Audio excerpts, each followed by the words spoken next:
Greetings. Mean swallows? What? Oh! Oops. I think I had the wrong picture on. There we go. I didn't have OBS up. I was like, what are you guys talking about?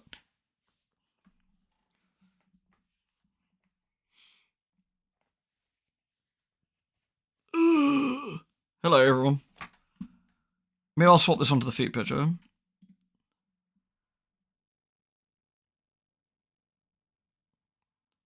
What else we got? Bug. Cat. Feet. Spider-Man. Spider-Girls. Perfect. Oh no. Hold on. Perfect. Alright. Well, you know the rules. We ain't banned yet.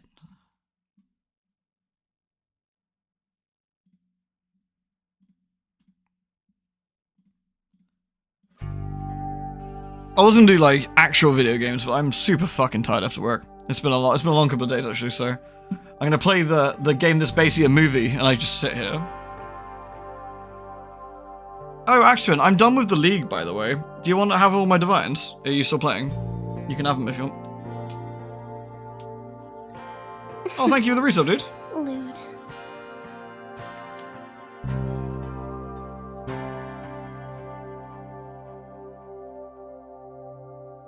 Thank you very much. Much appreciated. Make sure the window captures on 1011K. Yeah, it is.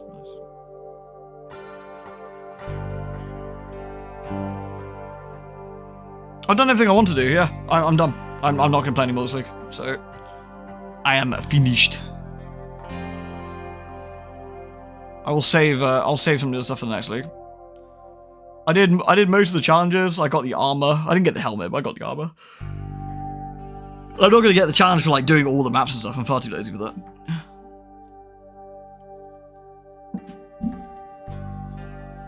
Cool, nice. I'd rather those divines go to use if you're still playing, you know, so.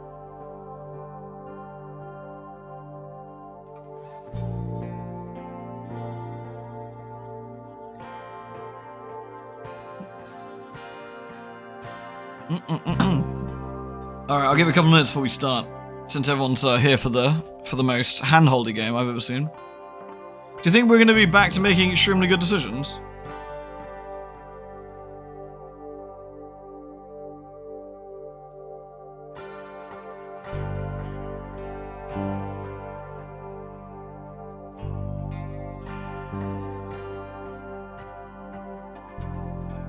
Oops.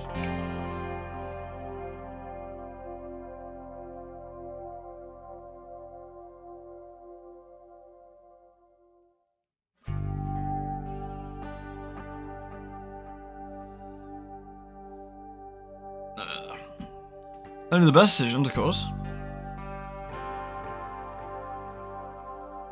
I reckon I could easily do the pinnacle boss at this point. I think my build is like fucking ridiculous, but I just haven't quite got the effort now to go through like 20 maps to get to the final boss.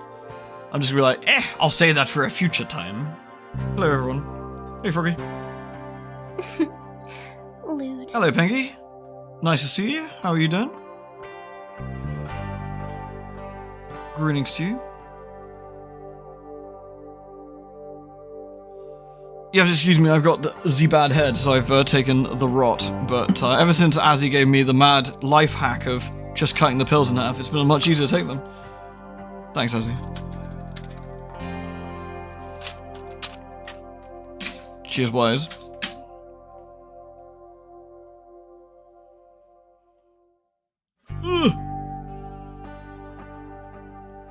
Alright, goodbye, Spider Girl. Pop. There we go. Begin. Would you like to resume? Yes, please. Oh wait, we saw this one, didn't we?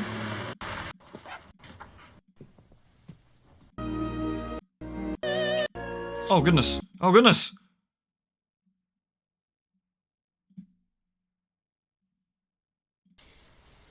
Did you do this? Oh, that's why. The next TAT will be given in Catherine's room. Good lord, I'm Look sorry. for the Vermeer painting on the wall. Did you miss? You did last time, yeah. There was like hand holding and everything. It was disgusting.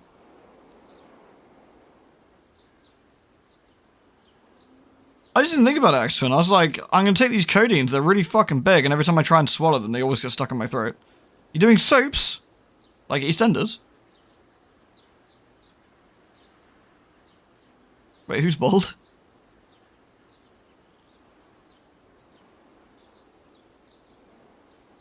Kane, did you see that we legitimately bleed Blood Omen 2? You weren't there, but we did. It's all done now. Alright, Grub. You saw? Excellent. How did the nurse who had nothing but contempt for the man and having sex with him? I think she enjoyed his penis, and I think that's how it went. Still a bit shit. That was true, but you could actually like swap that out to Blood Omen 2. I was like, man, Blood Omen 2 is actually still pretty fun. Then I remembered that after like 10 hours, I was like halfway through the game. I was like, man, Blood Omen 2 is really long. What the fuck?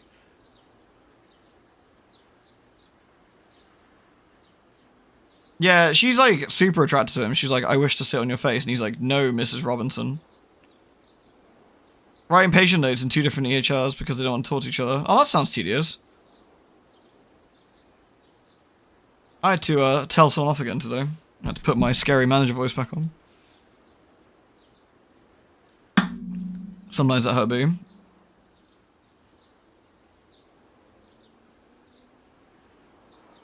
Do tell. They basically just weren't doing anything, and they needed a bit of reminding that, you know, they're actually here to do shit. So I had to beat them thoroughly with a stick. It's the only reason to do. Right, we'll start in... I guess we'll start in the study and work our way through. After Michael's done the bang bang bang.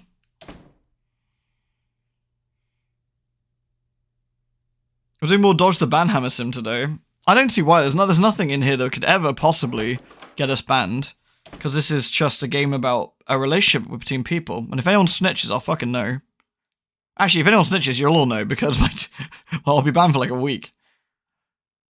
Schwilly 55. Schwilly 55. Still no download FF14 t-shirt scalpers. Really? Not even on eBay? Oh, I meant to check. Is the download set up on YouTube yet?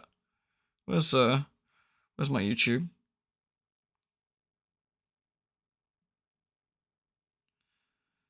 Download the primals.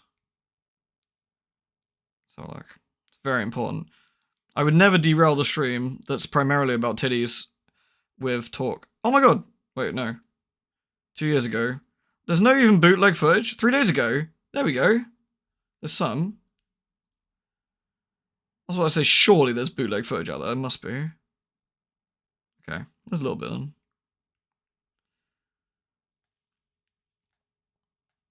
The crowd was lovely. Oh, did the crowd really enjoy it? I'm glad I don't work for you. It fucked me up having you shouting at me when, you know, I can't even handle a ladder like yellow paint. That's the neat bit. I don't shout. I just do the sort of stern, disappointed talk. It's stuff like, do you think that's really appropriate? Do you? And they're like, well, and I said, well, why don't you explain it to me? Well, why don't you tell me what you did in the last couple of hours, eh? We talked it like that. No need to shout at anybody. Just gotta do the disappointing stuff. And then when they start explaining them, and you just go, uh-huh. Okay. So why don't we think about that again? And why don't we try something a bit different? See? You just gotta roll with that. It's important. I'm disappointed in you. Yes, Ween Daddy. I don't think anyone ever gonna call me Daddy when I tell them off at work. They're just gonna be a bit sad. I'm talking like my mother. Yeah, sorry. I was saying I had to tell someone off at work. I do have a little bit of the look. Sometimes I just go, the other thing is I say, can I have a chat with you in the room a second minute? Yeah. And I open the door and they go, oh, do you want to, I said, after you. Why don't you take a seat? Then I shut the door and I sit down and they're like, oh, is this about the thing? I said, hold on a sec. I'll get around to that. You got to roll with that. Yeah. You got to prepare it. It's got to be done. It's important. You got to show dominance. Got T-pose and then piss on him. That's a very soft bollocking. Well, I don't think there's any reason to shout, you see. Like, shouting doesn't achieve anything. Shouting just makes people upset in the wrong way, and it's just like... Can I have a chat? The anxiety meter goes up, yeah. The best one, you really want to get somebody? You really want to get someone, and you just go... I think we should have a talk later. Yeah? Alright, I'm pretty busy today, but I'll make some time for that. When I see you at 1:30, yeah? And then they go, oh, well, I've got stuff to aside. It's alright, why don't you put your other work aside? I think this is quite important. That's a good one, too. Depends how you want to handle it, really. Make them sweat for a few hours, it's good for them.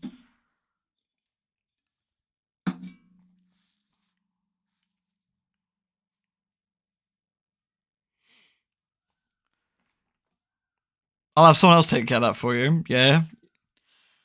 There's a few good ones you can actually do. Or if you want to be some passive-aggressive one, here's a good one as well for you. Just go, are you bored?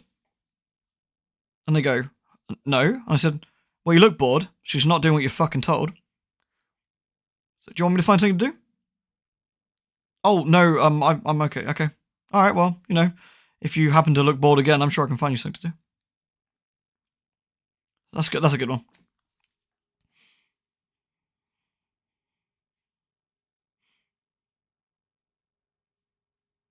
I'm older than you. I've worked with much worse people than you, jaded as fuck. Yeah, I mean, I don't think you get the best out of people, to be honest, by yelling at them. To be honest with you, the other thing is you got to treat everyone differently, haven't you? Right? You've got to really you've really got to see what works for some people, and what doesn't work for others. Yeah, I think that's quite important too. Oh yeah, Riz, I forgot you were some sort of like tiny small queen. Need like a tiny one.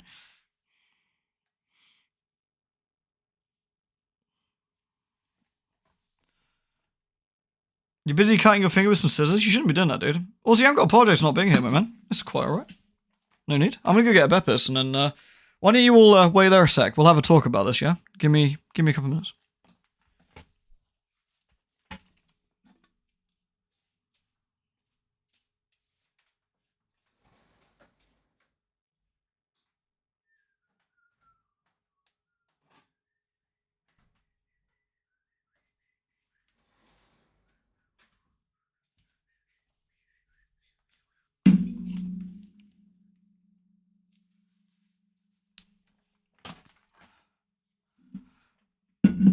Not even my awesome anxious. I got this, don't worry.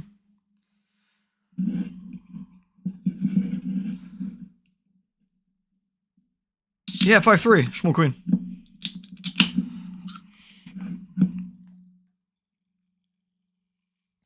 Imagine the time a guy stormed out the office calling his boss a bastard to one of those kind of talks. So that's pretty bad. That's, you know, that's how you get a paddling, isn't it? Luckily, I haven't got to put the stern voice on very often, but sometimes people just fucking misbehave, you know? Right, let's read Michael's smut diary. Are we ready? Oh, he hasn't written a diary entry yet. Fuck, it must be serious. Too busy shagging Nurse Cat to write a diary entry. Alright, dude. Fair enough.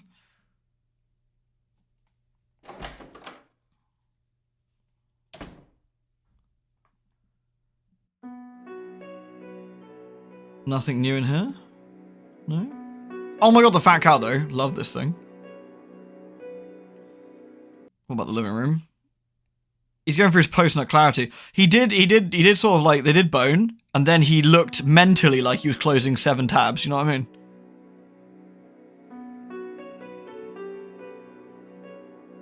He's like, oh shit. He's like, oh, you done it now.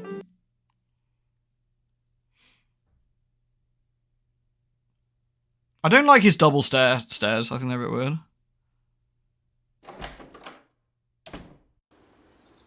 Oh, you never tell people off in front of other people. That's just rude and not cool. You're not here to embarrass or shame people. You're here to like make a point, right? Like sometimes it's an unfortunate necessity of like the workplace where you have to like just recorrect some like inappropriate behavior or something. But like, you're not here to like embarrass somebody.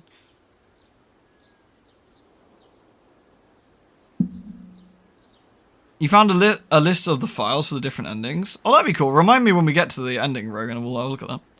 What's on the TV this time? Holly said this could have been extremely safe for work, but the way she was saying that makes me wonder if it was my fault that we've gotten smart.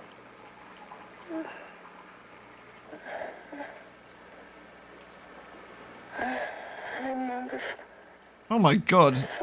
Is that Marlon Brando?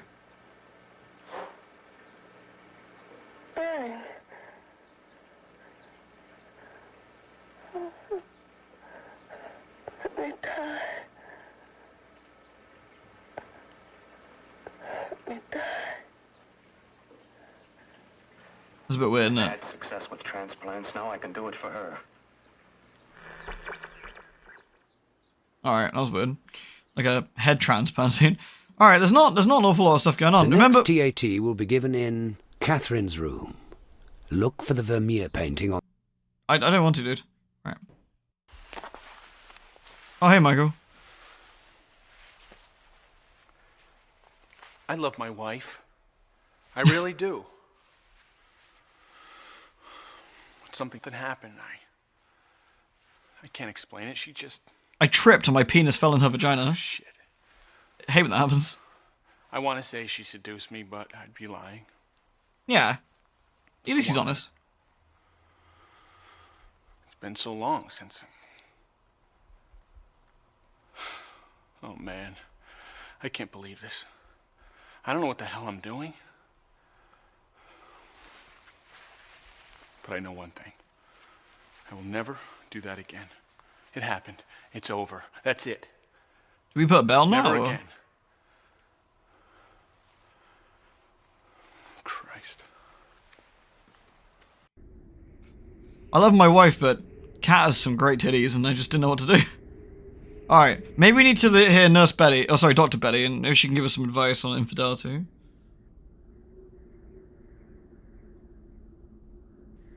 The Dr. Betty Show will be back after these messages. Oh, In the nice. meantime, go out and get a life. Wait, go out and get a life? Why is this radio so aggressive?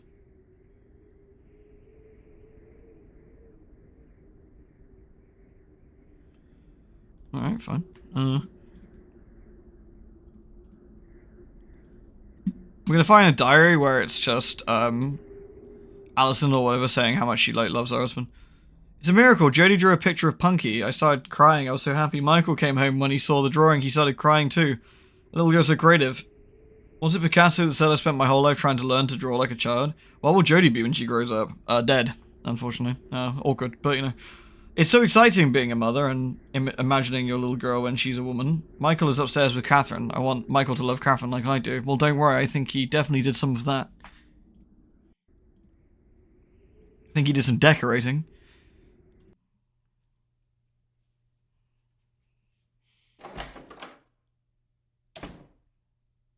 Go touch grass. Never! More game cutscene to play where you can pause and rewind. It'd be quite useful, wouldn't it? Internal decorating. You got the Dulex out.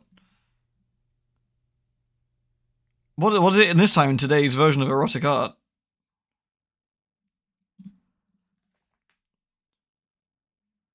I'm not quite sure what's going on here, really. This lady's just, like, sunbathing, yeah. Which is fair enough, she doesn't want to get, like, an uneven tan. Whereas this dude's just like, here, let me play you, is it a satyr? And it's like, I'm just gonna, like, dong this over here. And she's like, oh, that's pretty nice. I'm just gonna go for a wee. I was like, oh, fair enough. And last chat suggested that the key, by its physical shape and its ability to open something of value, is symbolic of a man's penis. If that's true, then the rooms we may see in art may be wombs, and doors and windows may symbolize a woman's sexual openings. I kind of feel if you're looking at a window and going, is that a vagina? I feel that, like, that's probably something to discuss with somebody. I don't know.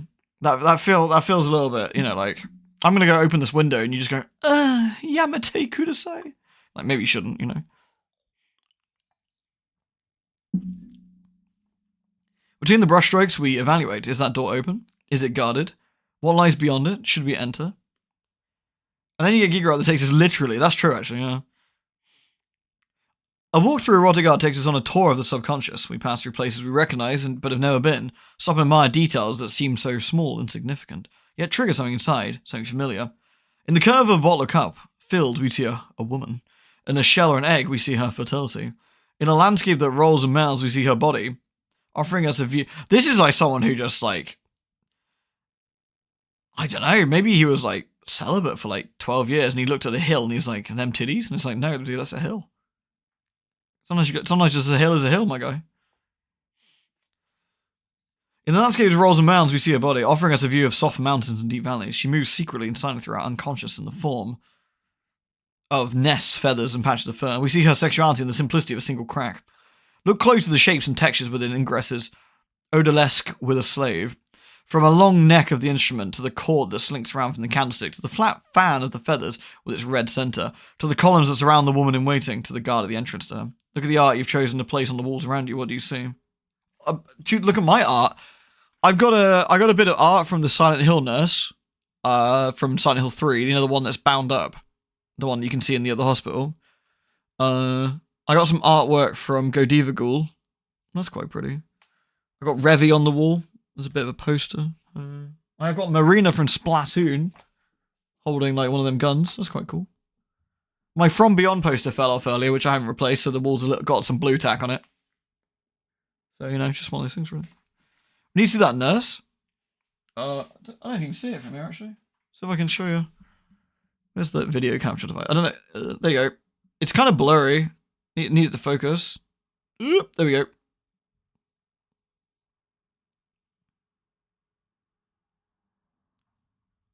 That's the one from Silent Hill 3.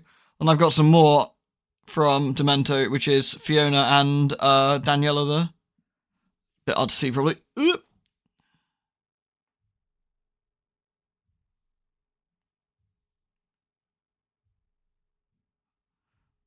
They're quite nice, I think. And then over there, we've got Marina on the walkies here. Just about. There's Fiona down. There's the blue tack where the thing fell off.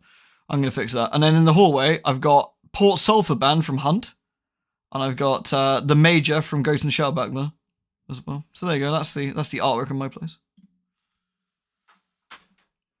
Where are the cats? One's in the cat tree behind me. I don't know if you can see her, actually. Hold on. Can you see the fluff in the cat tree right in the middle? Right in the middle of the picture?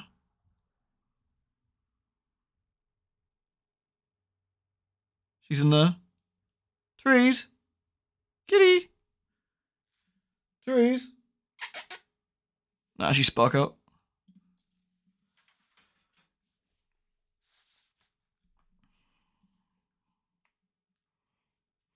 Yeah, some nice artwork. I can't show you the Godiva Ghoul stuff because it's too rude for Twitch. But I really like her like black and white art she does. It's very impressive. I got 2 signed prints, so I've got them up. Got them up next to me. They're quite nice. If I do have sensitive guests, I have to take them down a little bit though. So in my old house, I had some HR Giga art, but it didn't survive the move. It was reasonably cheapo posters. So I got a link for the artiste. Remind me later. I'll show him. All right. Anyway, that's enough staring at the bog stuff. Catherine's room now, I guess. Are we gonna run into Catherine in here? Oh yeah. Oh, what are you looking at me like that for? I had to do it. I really had no choice. He was gonna fire me, I could tell. And if his wife is ever gonna get better, it'll only happen if I stay. I'm her only hope, and he was on the verge of taking that hope away. You think it was wrong, don't you? Well, I don't. It was only sex. Everyone makes such a big deal about it. But the important thing here is Allison.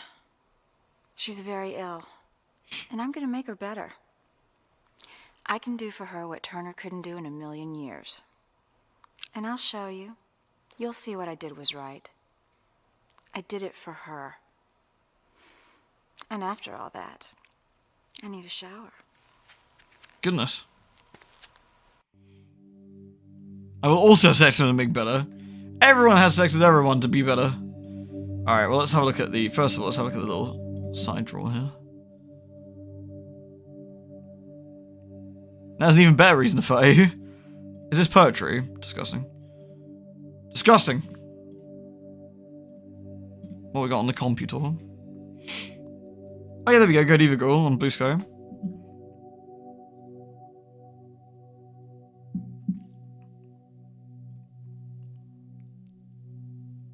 Boop, boop, boop, boop.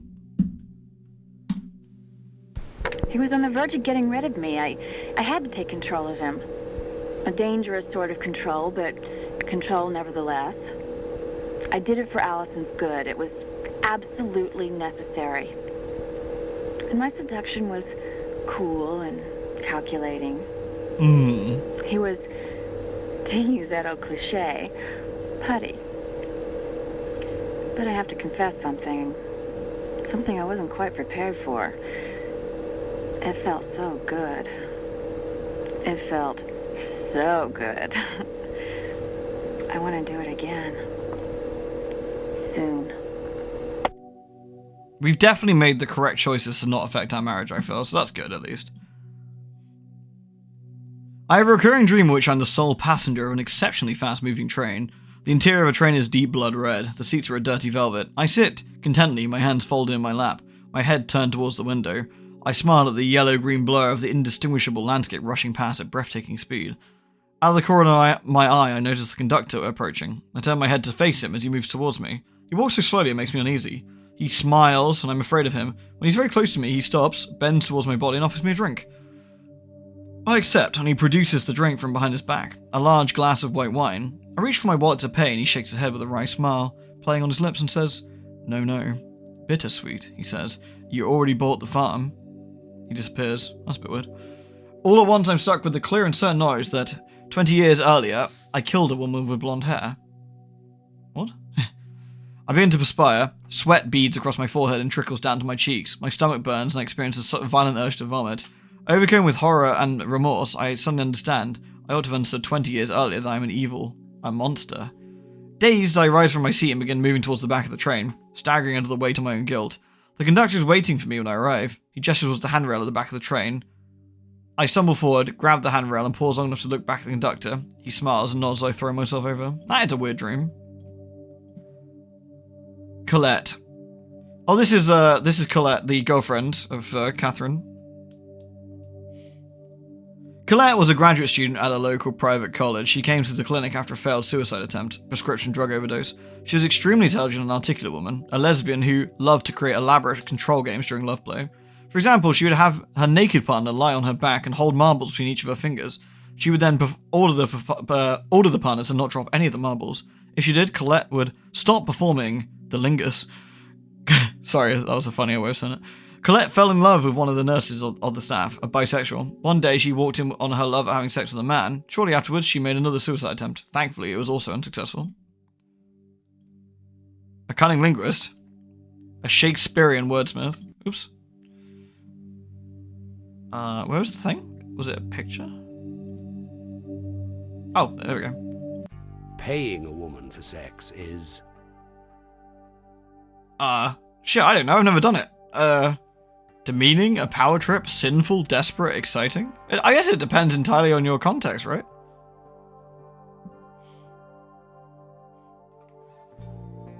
I mean, I certainly hope that this isn't someone who's been, like, pushed into something they shouldn't want to be doing, and it's completely consensual. Needs a fine option? Yeah, again, it entirely depends on the context, I think. Like, if this is between two consenting adults and that's what they want to do, then it's absolutely fine. Not my cup of tea, but, you know, I kind of have a fine, whatever option.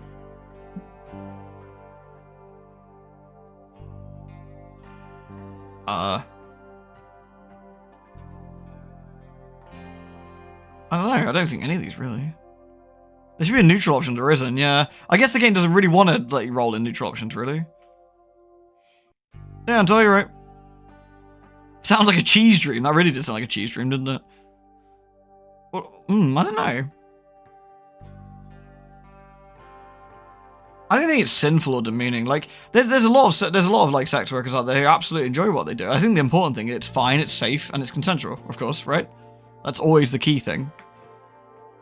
then adults can choose to make that decision if they want to. That's entirely on them, really.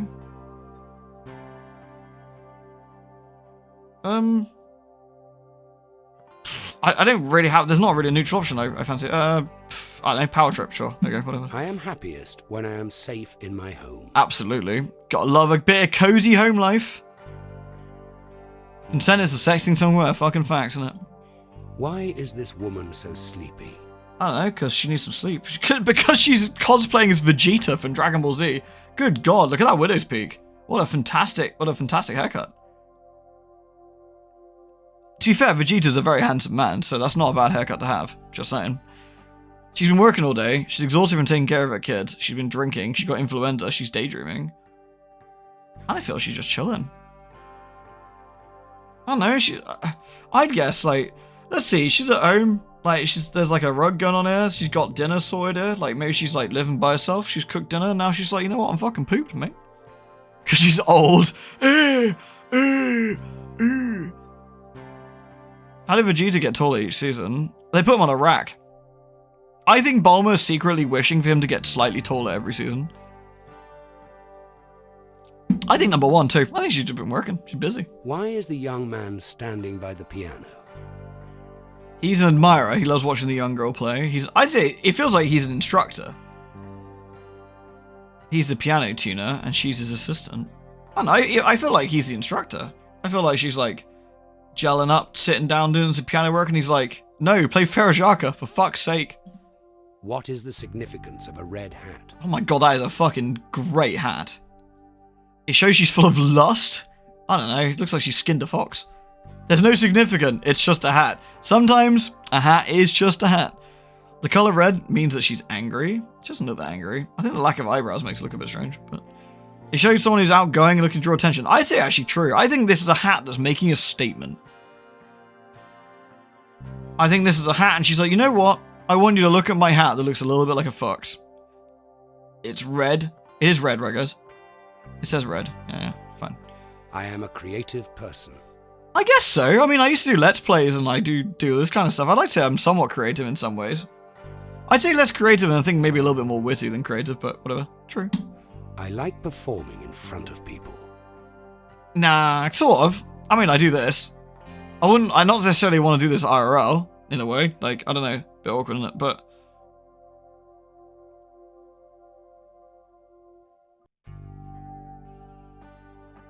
sorry, 2 seconds.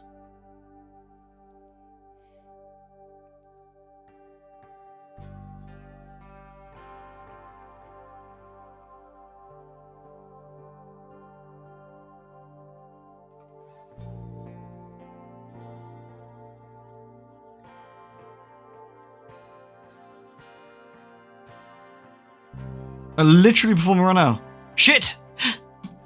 Love letters are... Romantic, juvenile. I mean, love letters are pretty old school, right? I mean, this was done in 1997. Now you just get a text, it's like this, or you get like a text, or you know, you just open it your phone, like, oh, what's this? And it's just a penis. You're like, oh man. I think actual love letters are pretty romantic or exciting. I think both of this. I wouldn't know. I never gotten one. Oh my god, someone get the fucking violin out. I think there can be some real. I think romantic. It depends on the love letter, I guess. Like, I would say exciting because I think like of all the sort of chats I've had with girls before, it's less romance, more like sort of excitement in the sort of like style of writing. It all depends on what you're doing, really. This woman is a nun, like a fucking nun. A nurse. A farmer's daughter? A CERN? I don't know. I don't think she's a nun. I think she could be a nurse. A farmer's daughter? Well, she's somebody's daughter. I don't know if she's a farmer's daughter. I don't think she's a servant. I don't think so. I'd say like, what do you reckon? You wrote a love letter once, they roasted you for it. Oh, that's really sad. Do you know what? I think there's nothing crueler than somebody making an effort to either do something sexy for you, right? Or do something romantic for you. And you just rebuff it. I think that's so sad. Like if you're with someone and they make that extra special effort, I think it's the very least you can do is appreciate it. Because it puts you off trying again, doesn't it? Like, I was, without being, I don't want to give you TMI or anything, but like, I was with a girl once, and she made the effort to wear this absolutely stunning lingerie. Like, absolutely stunning it was. Like, and she sort of surprised me with it. And it must have been an absolute fucker to put on, is all I'm just saying. And the effort that she put on, it was lovely. It was absolutely lovely. Like, I was so appreciative of, like, the effort of, like, going through all that. And, and yeah, and I remembered that, and, you remembered the thing with the love letter. Oof. The worst they can say is no is the biggest lie ever told. It's true, yeah. The worst they can be is indifferent. That's the worst one. How do I feel about hate letters? I used to get those all the time on YouTube. I fucking love a good hate letter. Okay, I'm gonna play it again because it's my favorite hate letter of all time. Hold on. I need to find it. Here it is. Hey, you're just mad because I'll be able to do something with my fucking guitar in hands that you'll never be able to achieve in your entire life, kid. So yeah, you're gay.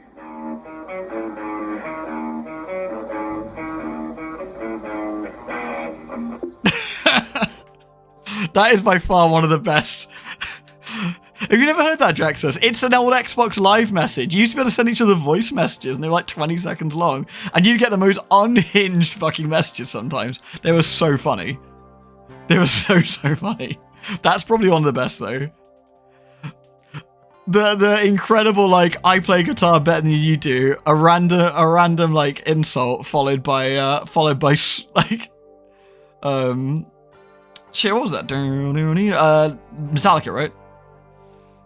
Enter Sandman, is that? Just absolute pottery.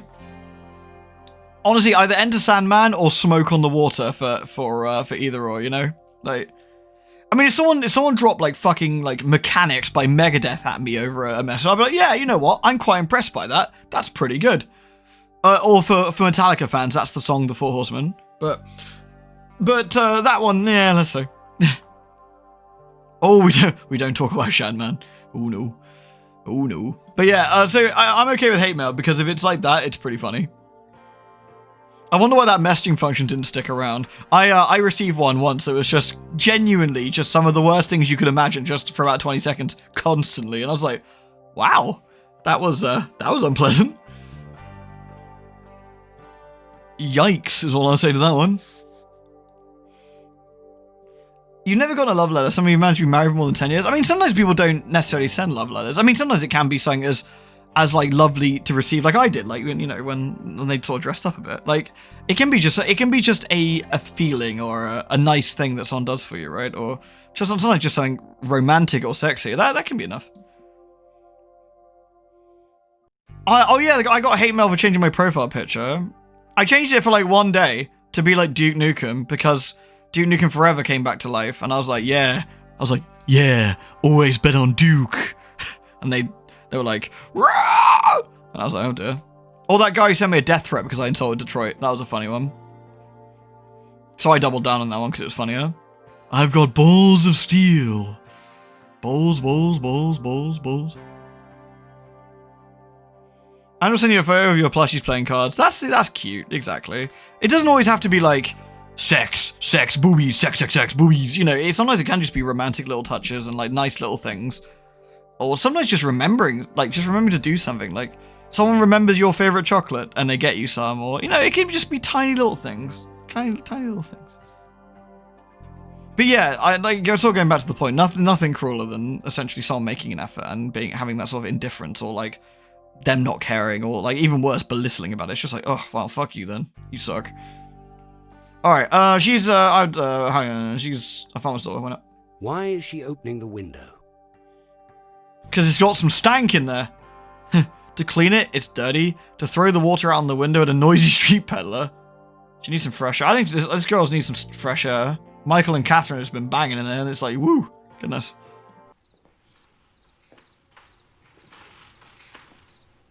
It's about time, Michael. Hello, Michael. You smell like sex. Snort. Meditation can be physically exhausting. Oh, I find it to be quite the opposite. Well, maybe Michael's different. He really worked hard at it. That's wonderful. She's trolling him at While this you were point. sleeping, Catherine pointed out another problem we have to confront. Jody's been falling behind in her schoolwork all this time. Well, I guess that's true. Fortunately for us, Catherine has teaching experience. Did you know that? I sort of gathered it. She's gonna start tutoring Jody. That's nice. It's an additional duty. We'll have to pay her more. Of course. Obvious. Sure thing. This means that she'll be with us a while longer. Did we just learn the windows of vagina? Shit, we did, didn't we? So what does the water pitcher symbolize? No, thank you. No. No. No, I don't want to meditate, thank you. You just say, I think, it's not working out very well, and I think it's time for you to go. Simple as that. He's It's nice, spaghettiing. easy, quick, just walk in. He's spaghettiing. He's practicing the spaghetti. Shocking behavior. Bork, bork, bork, bork. Bork, bork, bork. Someone should feed that dog, man. Hello, Michael. Hey.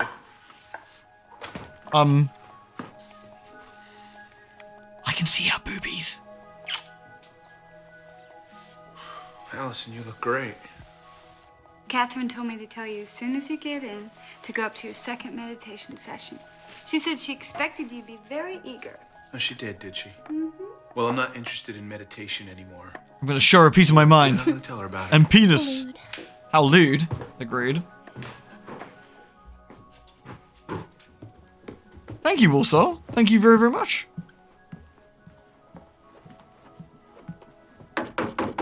Catherine?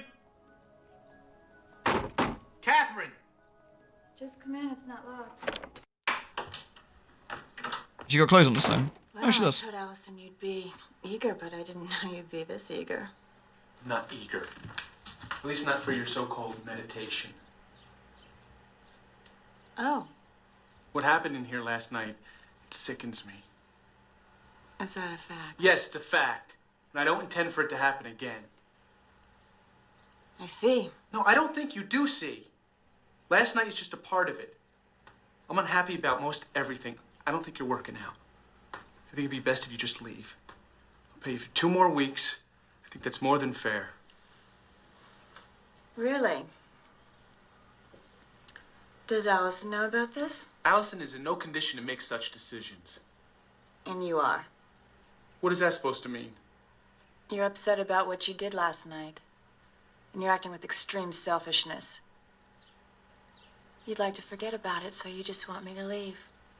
Disappear as though nothing happened. I have no intention on leaving like that. I don't care. I do. I'm making great progress with this case. This case is mine and no one's taken me off of it. This case belongs to Dr. Turner.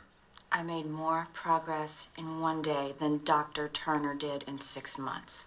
That's true, yeah. I've worked for those so-called doctors for 8 years. Oh, no. He's just like the rest of them, an overpaid drug prescriber thinks he's the greatest thing since Sigmund Freud. I want you out of here.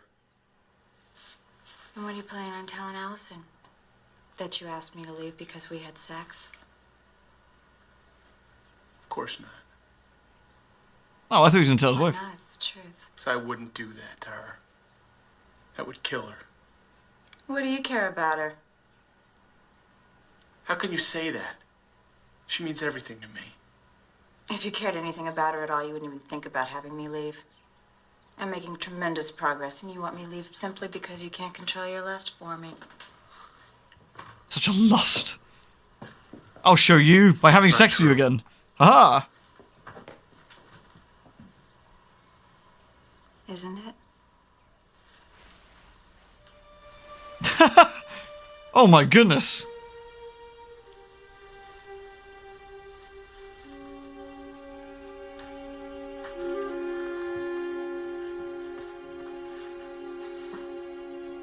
No, don't look. You'll turn to stone. No!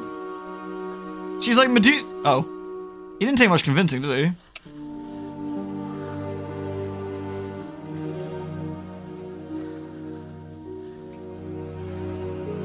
This woman's really awful. I think he's kind of into it. Brace for a ban. Now it's fine. He's just dropped a penny, and she's sneezing.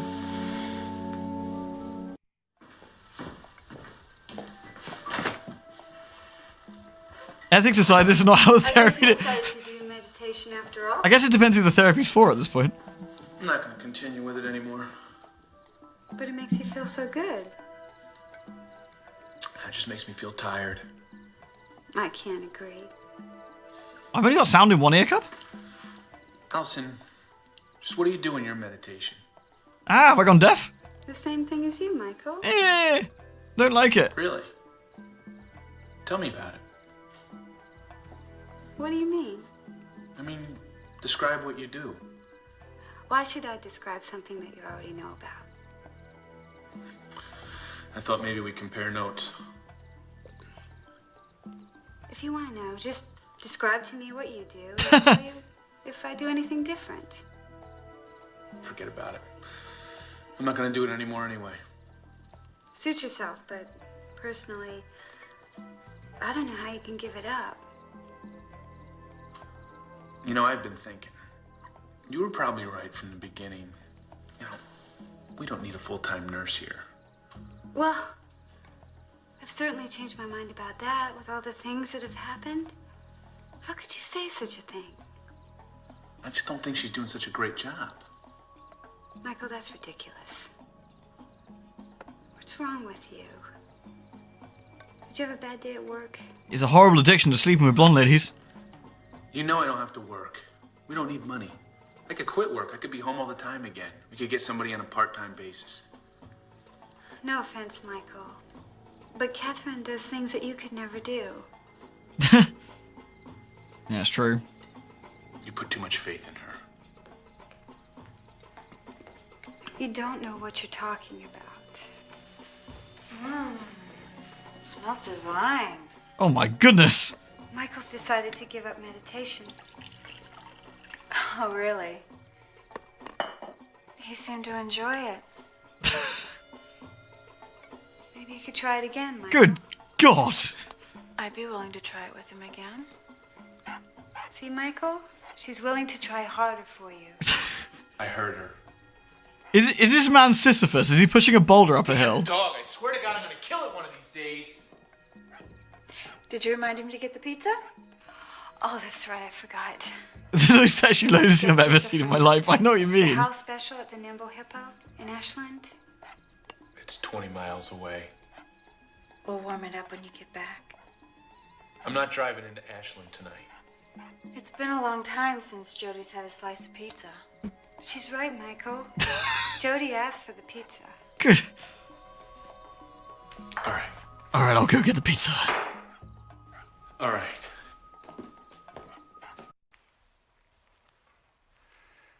Well, I'm shocked. Are you? What can they possibly be thinking? What about Allison?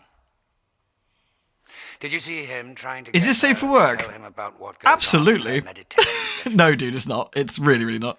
I think that he's half hoping that she's having sex with Catherine too, so that he could feel a little less guilty about it. Don't you agree? And Catherine? I guess I should have known. Yeah, well done, John Hurt. You ruined everything. Catherine is motivated primarily by a desire to do what? Torment Michael.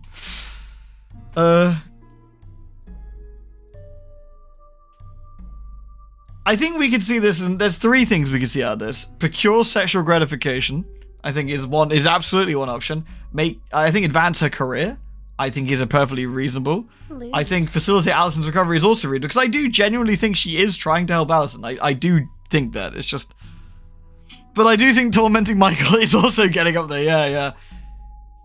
She does seem to... I think she's, what would you call, like, a nurse dom? I don't know what the terminology would be. Hello, Cat. You're not allowed to watch this, you're too young. You're 2.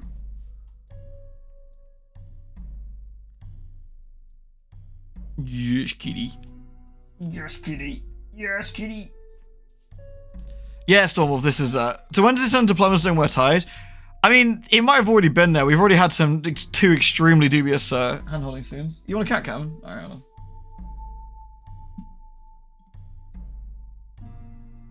Trees! Trees! Trees! I don't know why it's so out of focus today. Stupid camera. Get it.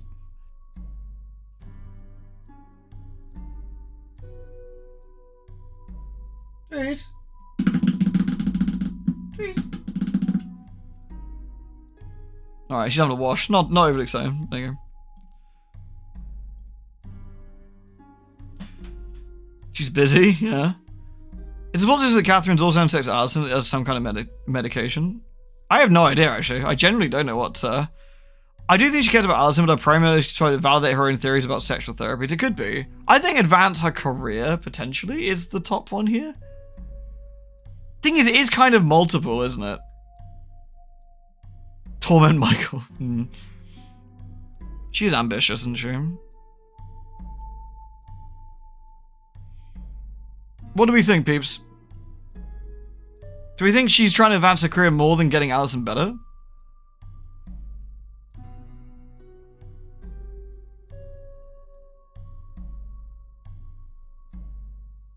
You reckon career? Your cat's big? She is quite big. She's not actually like overweight. She's just a fucking giant cat. Her sister's like tiddly in comparison. It's kind of funny.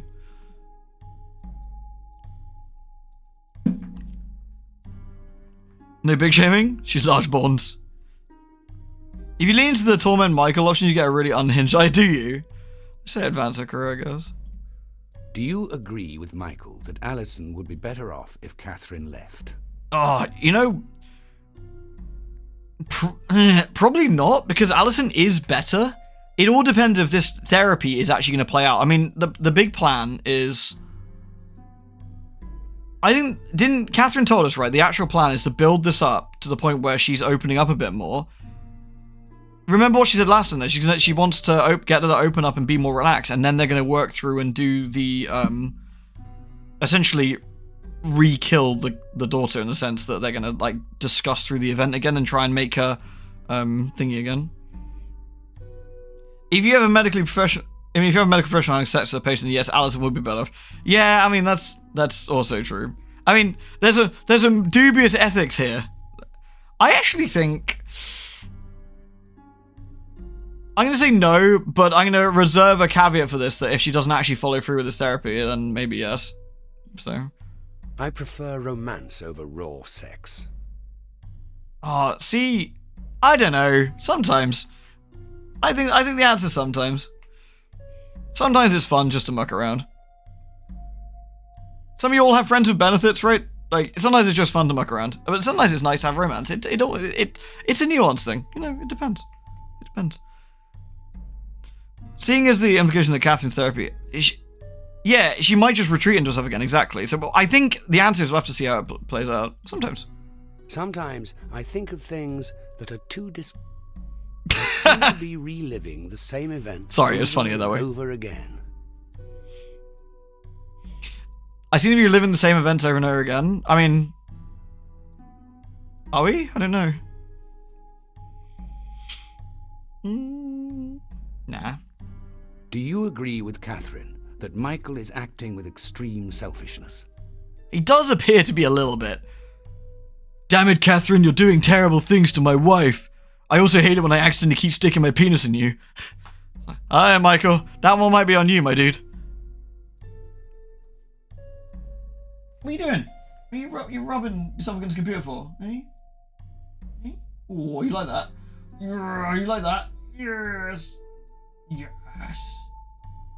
Yes. Oh, yes. Sorry, we're having a scheduled cat pet break. Yes, kitty. Yeah. Come here. Aren't you lovely? Yes. Okay.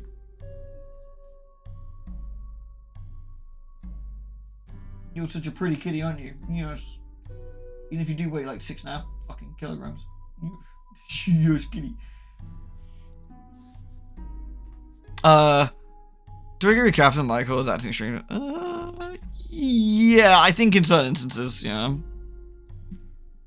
If I could sneak into a movie without getting caught, I might just do it. Absolutely. Fuck yeah. I mean, in this day and age, we call that downloading the film. Oh, look, it's the giant cow again. The next TAT will... Shut up.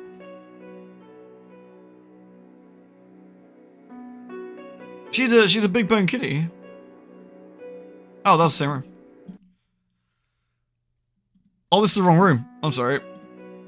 I think that's the thing we gotta check, isn't it? Yeah, 'cause we want to check every room except that, so let's get to study first. We gotta read Michael's smut diary. No drunk shaming. She's so pretty though.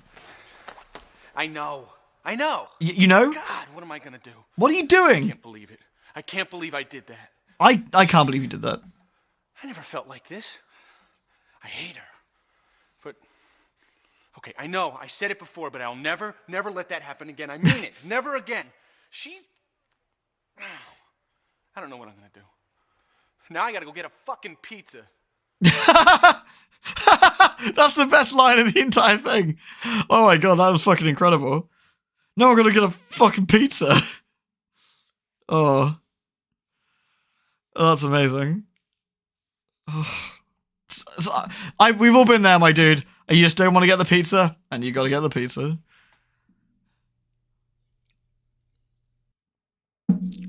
I don't know what happened. I know I said I wasn't going to do it again, but I happened to fall face first directly into her vagina. I could say Catherine seduced me. I could say it as a result of more than 6 months of frustration and denial. No matter how I characterize it, there's only one conclusion. I betrayed Allison. She's so precious to me. She ever found out what happened up there? All of it would come thundering down on her. Jodie's death, my infidelity, her own vulnerability, the sense of loneliness. Why is there so much cat hair on my screen? Fuck's sake. The sense of loneliness, the terror that comes in having no one to believe in, it'd all be my fault. I'm disgusted with myself. I'm not good enough for Allison anymore. I took a shower. It didn't help. The second time it happened, I should have been ready, but I wasn't. I felt helpless and so weak. I went for a ride to clear my head. I need to get away from them. I thought, to be fair, I need to get away from them. Both of them are sat in there like braless in the kitchen. She's like seductively drinking wine and like licking her lips around the thing, and his wife's not wearing a bra. He's probably like, I need to leave. I need to go, like, I don't know, drive in the rain for a bit.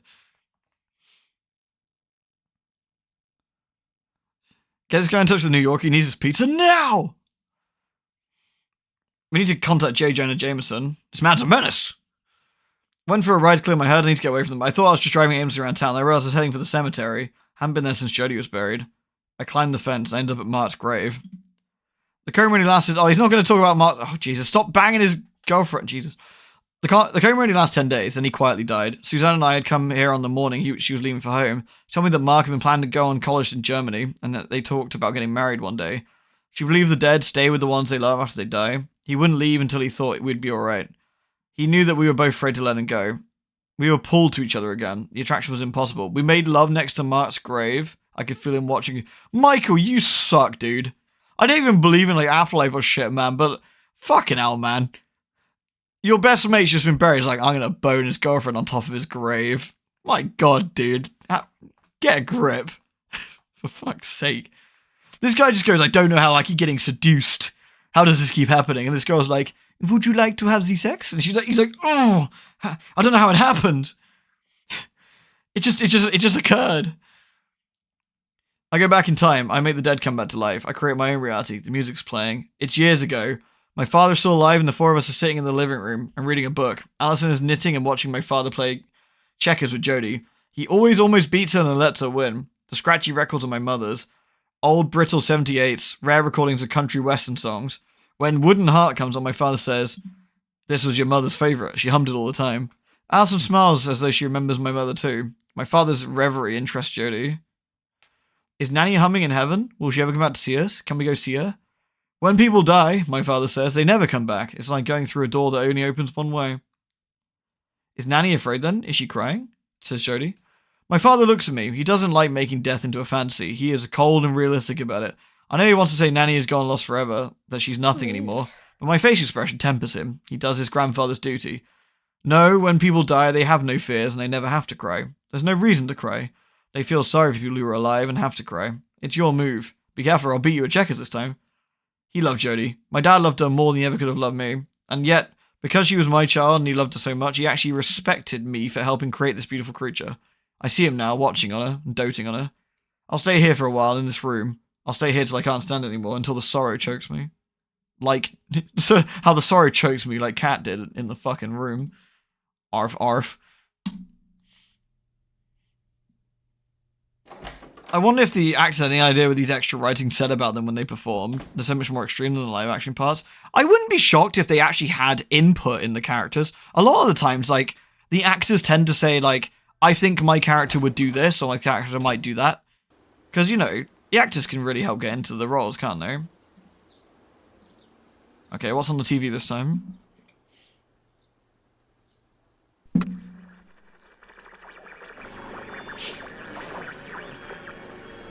Electroshock therapy this time. You will be soon as big as a giant.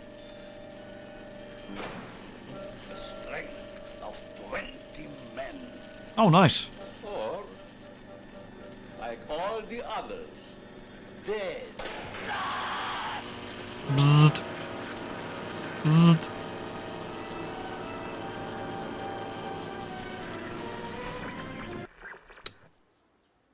I don't think that's very appropriate for Jodie's room, but, you know. The next TAT... Quiet, you. Oh, doctor, turn off my pain inhibitors. Turn off my upgrade paths. I don't need them. Good old Bella Lugosi. Time to read the diary and be slightly sad about it because she's like, oh, I love Catherine so much. I really hope she doesn't fuck Michael. Maybe Michael's ready now. Ever since the accident, he's had trouble, but Catherine thinks he's ready. It's the guilt. Punky's barking again. Her bark really gets on my nerves, but Michael and Jodie love that little dog. I guess I love her too.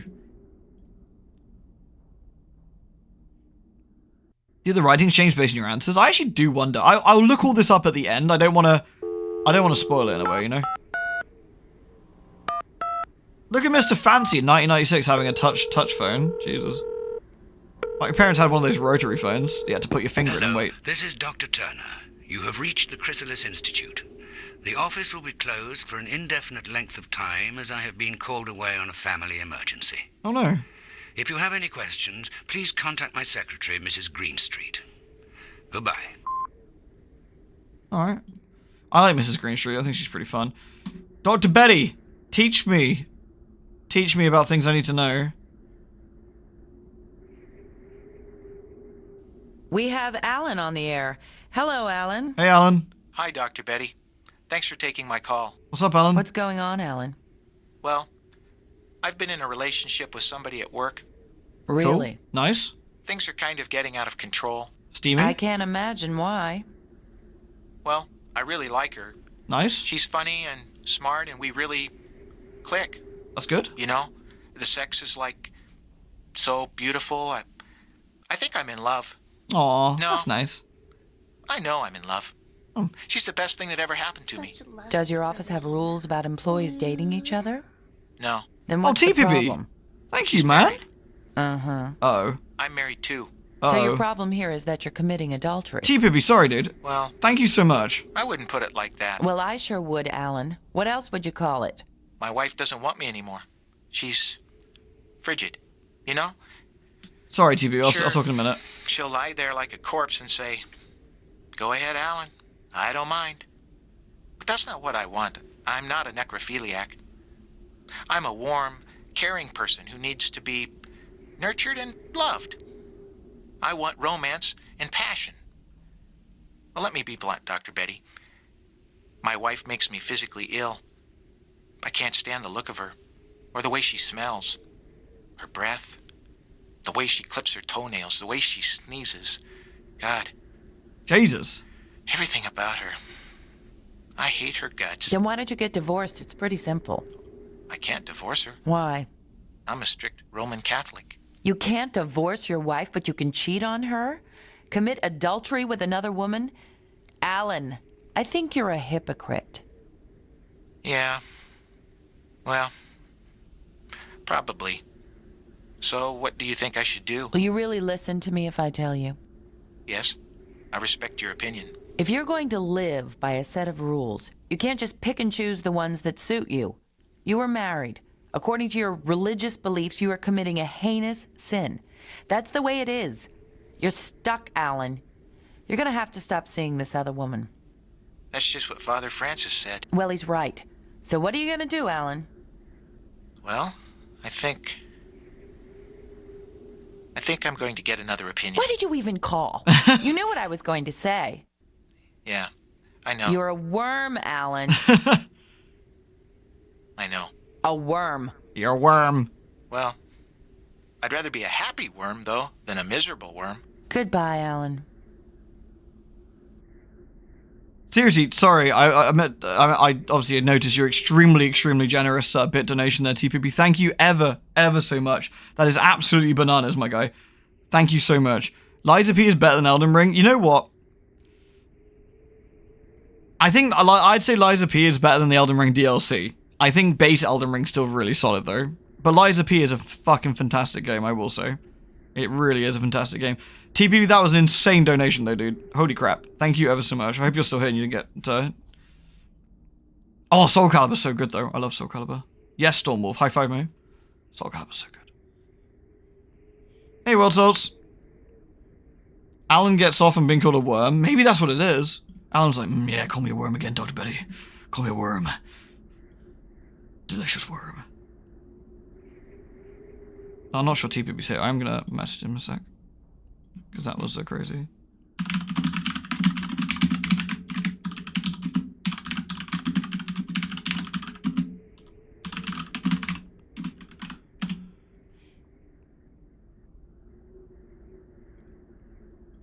There we go. Right, Catherine's... No, bathroom? We gotta look at the Smart magazine, don't we? Sorry.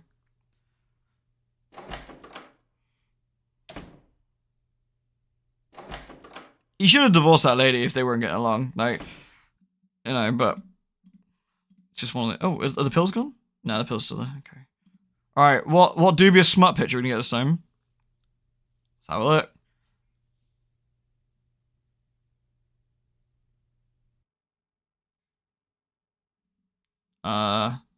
What's this one? When it comes to erotic imagery, sometimes the most powerful images are those that don't show but suggest. Scenes that set the mind in motion that imply that something's just happened or about to. We're all storytellers at heart, and given an erotic cue, as simple as a kiss or as bold as a hand slipped under a skirt, our mind will move the characters through the motions. For example, take Jean Renoir's Fragonard's The Bolt.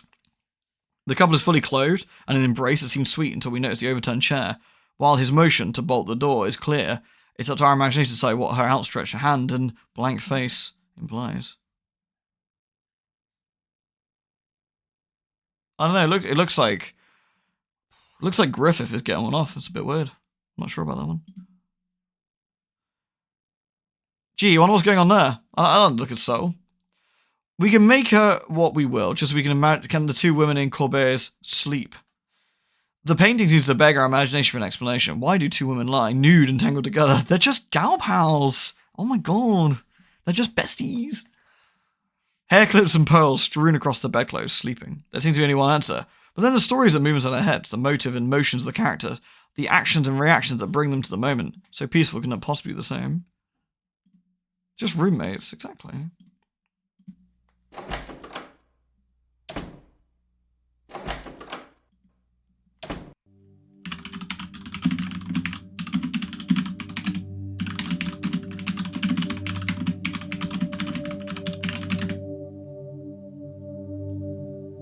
Have we got anything in the wardrobe or anything? We've got the smut poetry table again, let's have a look. Yeah, I don't care about poetry, but I will check her diary. Best friends help each other stretch, exactly. Just gals being pals? That's all you need, isn't it? Daddy. Daddy. Daddy. It has to be higher, okay, let's see. Daddy. That's good. Daddy, promise me. Promise me you won't make me leave. Don't send me away, Daddy. Promise me, Daddy. That was a bit weird. Yo, Therese, what do you think? Oh, Dubious Cattery, where you at? Hello. What's your name? You alright? What are you eating? You got dry food? Eh? Come here then. Come here. You coming up?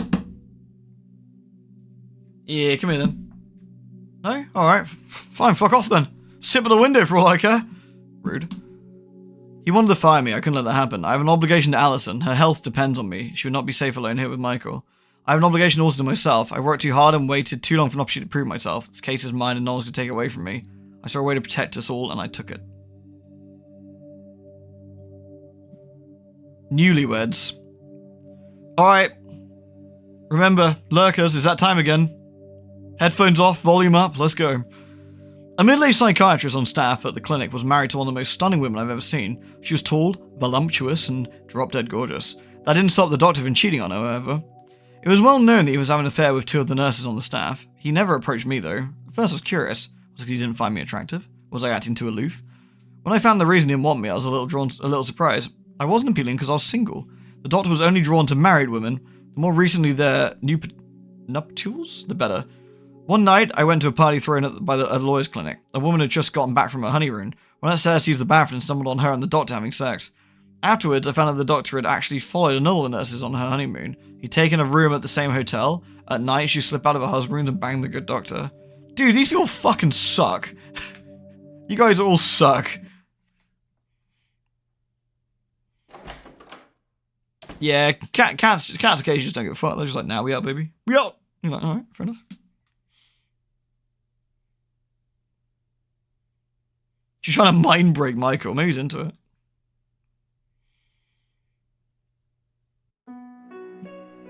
When is beauty really only skin deep? Absolutely not. That's extremely shallow.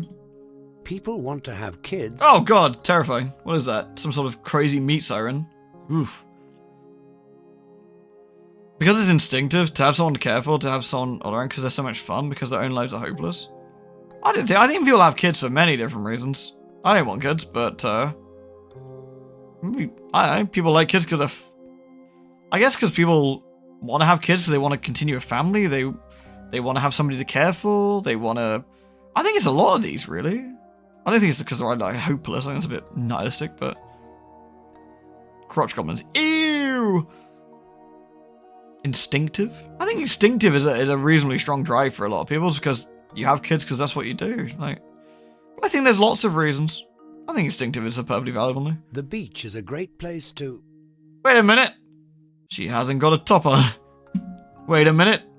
Neither does he.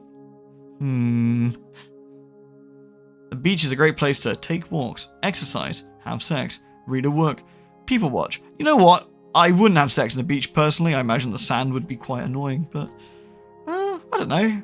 Read a book is quite nice, honestly. People watch. People watch can be quite fun. Take walks. A walk on the beach is nice. What do you think, peeps? There's only one wrong answer. Well, exercise. Yeah, exactly. Disgusting.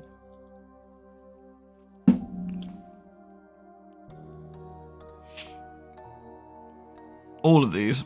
You people watching the beach? Exactly. People watching at the beach can be quite fun. Last time I was on the beach, I was in Spain, and I was reading some manga. I had it on my iPad. I was sat under the brolly, and it was quite nice. And then Peculiar Curio and I went into the sea, and there was weird little fishies that were biting my toes. It was quite nice, and the sea was warm. It was a very pleasant day overall. I thoroughly enjoyed it. That was quite a long time ago now. I don't know. People watch, sure. I often fantasize about women and water. That's a very specific combination. I wouldn't say I often fantasize about them, but, you know, just a nice looking lady. You know? What about you, peeps? Do you guys often fantasize about women and water together?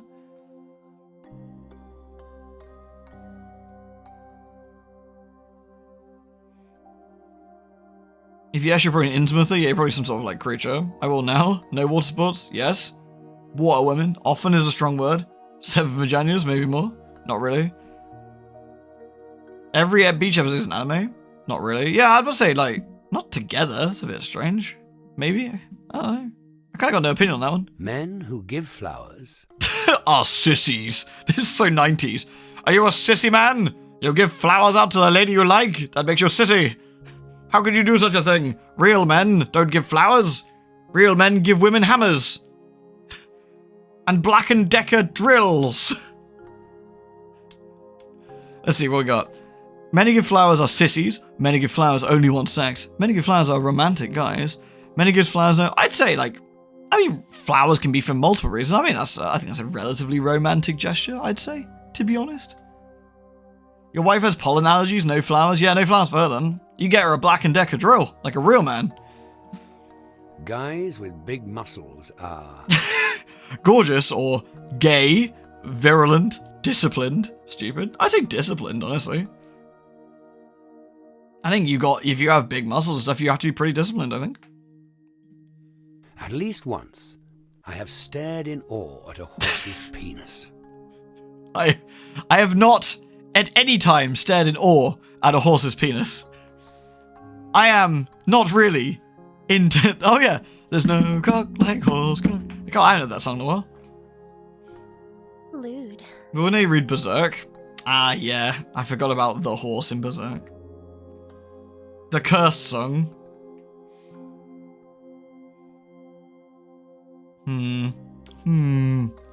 That's gonna be a...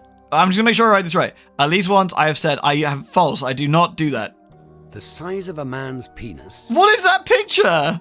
What is that picture? What is this? What is that? Look at that amount of mustard and shit on that hot dog. You fucking ruined it. That is disgusting. The size of a man's penis changes dramatically in cold water. No, I'm just saying it's a bit chilly, all right? Like, we don't need to be judging, yeah? It's cold. It's just one of those things, yeah? It's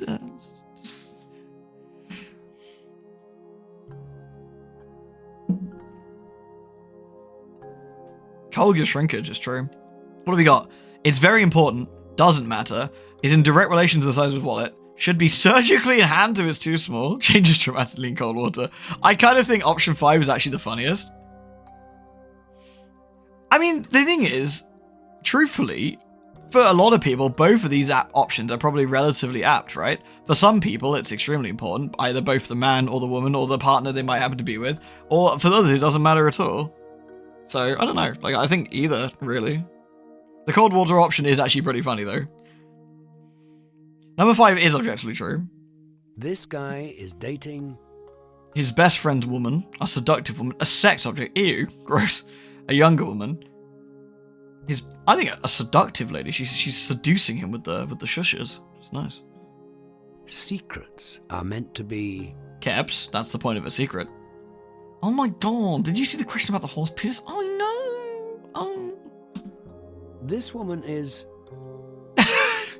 too skinny, too fat, irrelevant, facing the wrong way, correct. She's clearly facing the wrong way here. That's the only real option.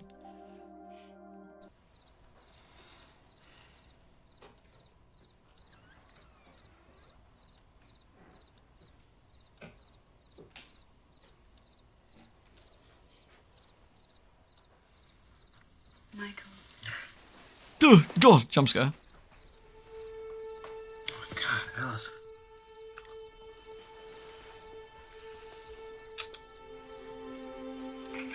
What about the pizza? Why won't jump scare? God.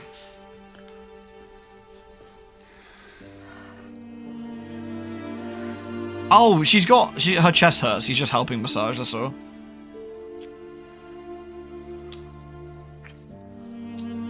What a good husband.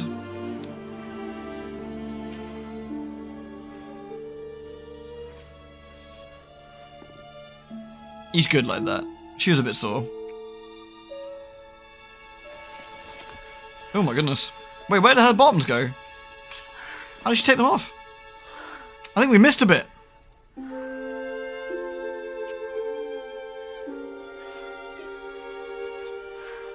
Magic? The power of editing.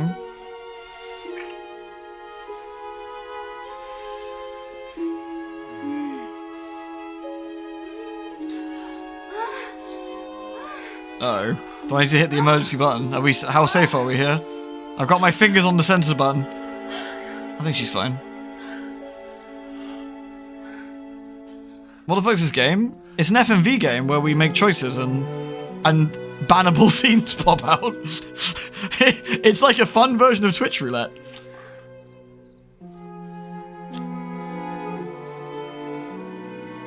Literally unplayable.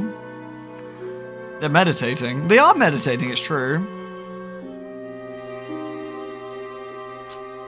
I don't want to be a romantic bore, but he lasted like approximately 9 seconds. You'll have to give the rest of us some tips. That's really impressive.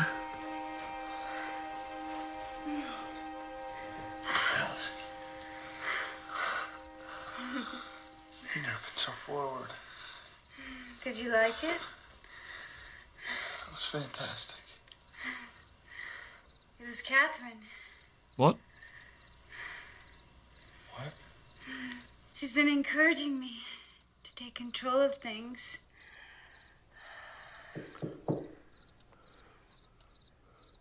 Catherine? I'm sorry to bother you, but Jody's been crying. I guess you didn't hear her. Oh, poor Jody. Oh She's been no. asking for her daddy. Well, you better get up and deal with it.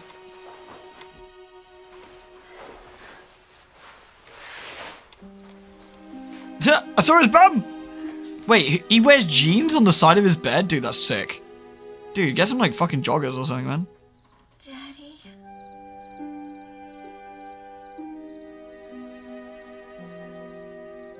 Michael, you shut that door and you walk away.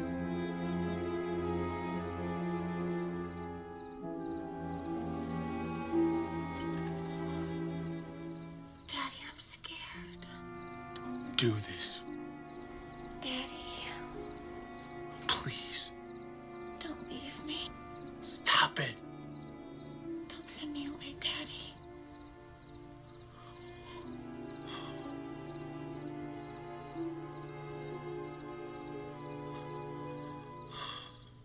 I won't.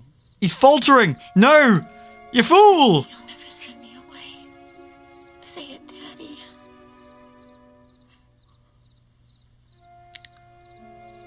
I promise I'll never send you away.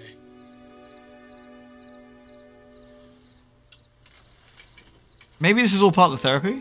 Maybe she's fully clothed and oh dear.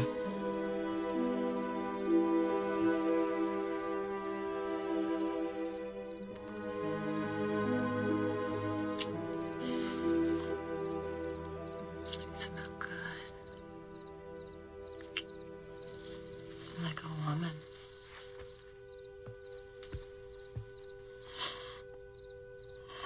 Oh, thank fuck, I thought they were gonna bone in the kids' room. Jesus Christ. Michael, come here.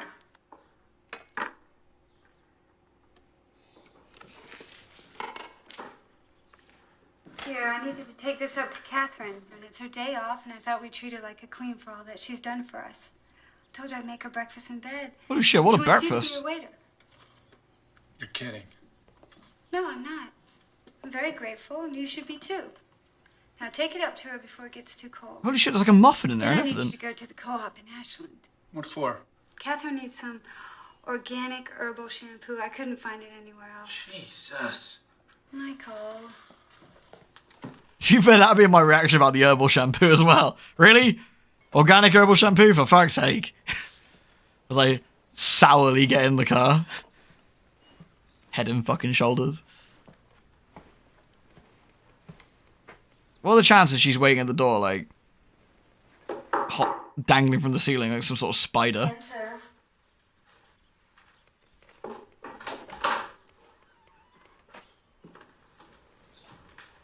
Put it here.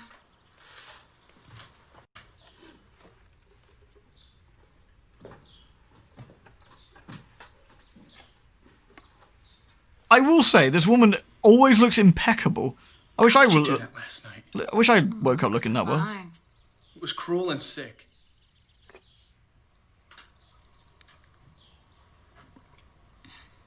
Perfect. Why did you do it? Do what? Pretend you were Jody. It was horrible. For whom? Allison benefited from it greatly. She needed to hear you talk to Jody like that. You've been ignoring her lately. This is so good. Your wife is something else in the kitchen. Pretty good in bed, too, from all the moaning and groaning going on. Bitch. Pretty hot and heavy, I'd say. That's why you came in. You're jealous.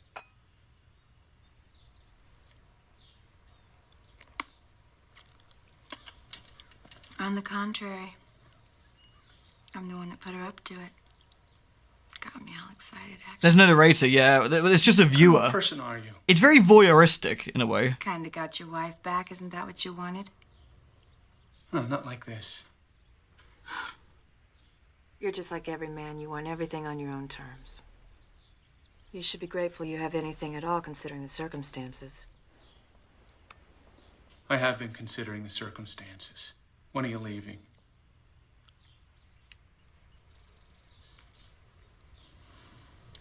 Do you really want me to leave, Michael? Oh no, she's using a secret weapon. It's not gonna work anymore. As you said, I have my wife back. But it isn't the same with her, is it? This guy's got the strength of will of about... Days like today. He lasts about 2 seconds. It's so funny. I think I'll indulge all my senses.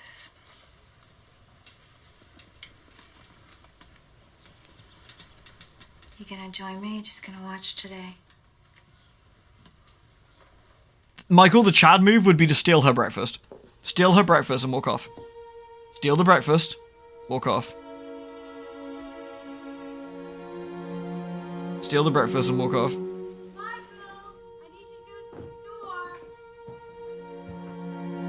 She got alley blocked. Oh god, is she gonna do something unhinged in the window? I bet she is. I bet he's gonna look up and she's gonna be like on the window or something. Fuck, I knew it! Yeah! It's only reasonable.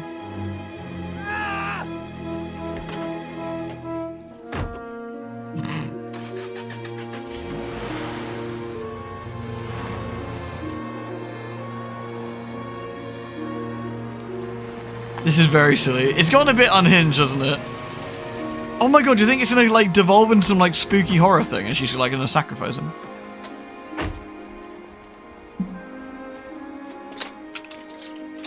And this children's what we call a payphone. These were actual things you had to use. Yeah, is Dr. Turner there? Yeah. What do you mean he's not back yet? Jeez.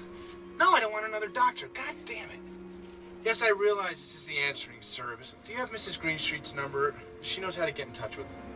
She's his receptionist. Oh, okay, I'll call Monday. There's definitely some witchcraft stuff going on, yeah. That'd be so funny. That'd be a real, Oh my god, is that a phone book? Holy shit.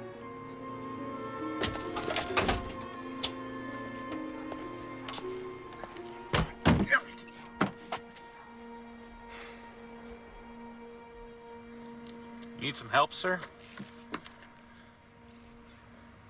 You know Mrs. Greenstreet works for Dr. Turner?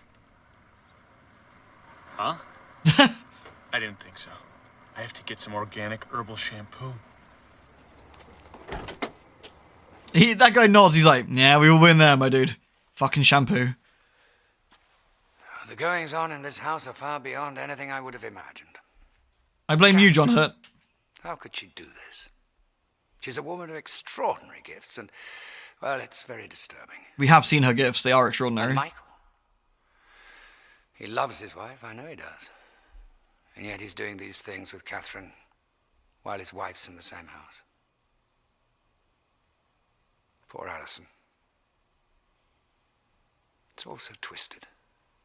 I blame you entirely for this, Doctor. We're an innocent Should party. Michael feel grateful for all that Catherine has done? I mean, not if it doesn't work out. I mean, until she started, like, tormenting him, maybe, sure. Yes, dude, we're gonna get an unhinged ending. Oh.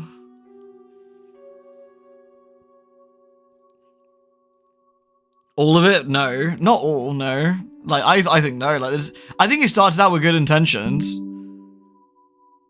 Equally sticky up pepperonis against the glass, yeah. Like, do you think she, like, had to clean the window afterwards, or? Yes, she showed boober. I'm not entirely sure that's the be-all and end-all, but, you know. No tears, please, Mike. I don't know. If I saw even a photograph of a snake when I was a child, I would break out into a cold sweat. No, I don't mind snakes. Snakes are cool. While making love to Michael, who was Alison most interested in pleasing? Catherine, I think, actually. I think she did it for Catherine, and that's the, that's maybe the bit that perhaps is, going a bit unfortunate. Dr. Turner, it's Catherine. Once in a while, I just burst into tears for no good reason. That's not true. I burst into tears for perfectly valid reasons, such as playing Mina the Hollower. Or, like, having to deal with Alphys and Undertale. I think all of those are perfectly valid reasons to burst into tears. I burst into tears because Catherine isn't my nurse. Tragic. Hold on, I need to get the goo. Oh, I need to rephrase that. I'm so sorry. The tattoo cream for my arm. Fucking hell. Right, hold on a second.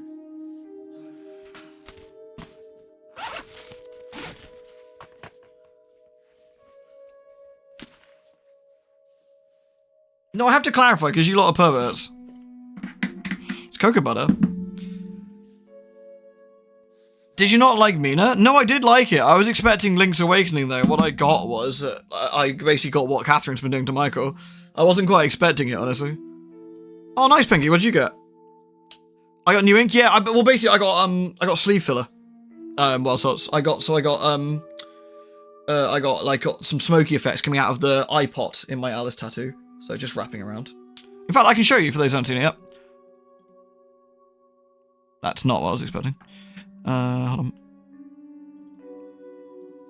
So, that's the rest of my tattoos. My Berserk one. I got my Drakengard one. I got my Samus one. There's the. You can't really see it. Unfortunately, this was just after I got it done, but you can see the eye pot, and it's having steam and smoke stuff coming out. That wraps around the back, around here, comes around the back of her head, goes up past the other Alice as well. That's what I had done. So, the goo. Damn it, not the goo. The goo. Muscles. Zero muscles. My tattoo artist calls me a pasty ghoul, which I think is fairly accurate. I even said to her as I walked in, I said, don't worry, I've been staying out of the sun for you. She's like, oh yeah, I bet that was really hard for you. Yeah, thanks.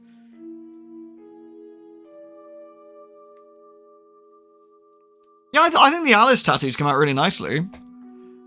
I will say, like, I don't know, obviously I'm biased, but I don't know what you guys think, but I think her name's Jordan. I think she did a really good job with how the tattoo's laid out. Like, it looks like the cutscene. Like, she did a fantastic job of getting all the little, like, cross-stitchy sort of bold lines and stuff. Like, the way, like, her lips and noses and, like, this stuff. I think came out really well. Came out really, really nicely. Thinking Discord? Oh, nice. What, you sent it to me directly? Sorry, I'm still gooing myself. Excuse.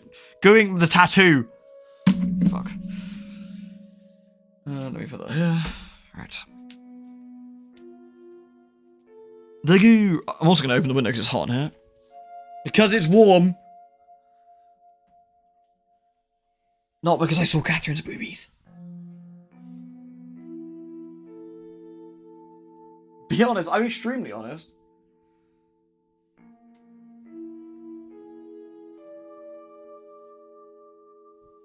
This game has been, like, you know, it's been rough. I've had to tell deep, dark secrets about myself, like how I enjoy 7-foot goth girls. And none of this would have been known before today, and it's a bit tragic, but... Oh, well, it's just one of those things. Oh, I pressed my boobies out the window for a woman weed. I haven't, actually. Maybe I've been missing out. Alright, let's have a look at Pengy's tattoo. Oh, that's cute.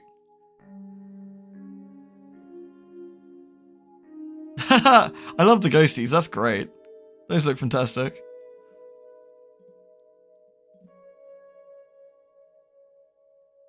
Oh, those are really, really nice. Was it the same artist did them? Did it come out really good? You missed a bunch. What happened since the guy slept with Catherine the second time? she whipped out her boobies like 2 more times, and then like pretended to be his daughter for a bit or something. And then now he's feeling a bit bad. Also false. I don't burst into it. Sometimes I'm amused by stories of criminals who get away with crimes and become famous. I'm not sure amused is the right word. It can be interesting when you're watching true crime, but you know. Oh shit, sorry.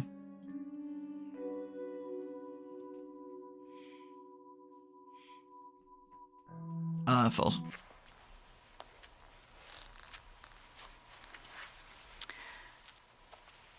You think I shouldn't have done that, don't you? I think that was a bit dubious. But I know what I'm doing. I'm getting close with Allison. Very close. If I let Michael off the hook now, he definitely would ruin everything I've been working for. He doesn't care about his wife. Oh, he thinks he does. But all he really cares about is himself. Greetings, He'd everyone. actually be happier if she was still a little zombie. But I'm not going to let that happen. This is far too important. And I'll do anything. Well, you already know that. To see it through. It'll be great. She's gonna make it. Just wait and see. You think he meant to invite a succubus to his house? It's terrible. I wonder how you get one. So I can avoid it, obviously. That'd be awful. I guess we just need to have a bit of a rummage around. Hi, everyone. This is a slightly dubious game for handholders, so, you know, bear that in mind. If you've popped in. I hope your stream was decent, Kiko, when you were running away from dubious creatures in the wood. So which experience was worse? The letter from Dad about shagging the mum, or the naked nurse pretending to be your dad? Oh no! You can't make me pick between my least favourite kids. That's not fair. Both are dreadful. Got the nurse listening confused sex mercenary. Yeah, seriously. Oh man, that's what are the chances he happened to accidentally find the one nurse who just, you know, was it a succubus or the Loch Ness monster coming to claim Tree Fitty? Tragic. You managed to escape the monsters is a bit touch and go at points. That's alright, we've been trying to avoid a monster, but she keeps getting her boobies out and I don't quite know what to do. It's a bit scary. I'm terrified, honestly. For a succubus to stay, you need to search for the perfect table. Ah, that's true. I don't even have a table. Well, I got a desk. Does that count? Well, we found a regular nurse who could actually help. What? And then what kind of story would we have? Yeah, so I hired a nurse and she helped my ill wife get better, and now we're both happy again. You're like, oh no. Wait, which one? From Drexus? Have I missed one?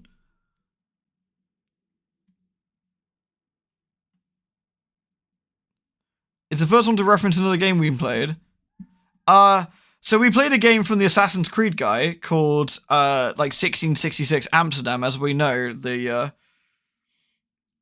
Amsterdam is a terrifying place. It involves cats, dubious handholding, and the character's dad narrating what can only describe as a real nightmare.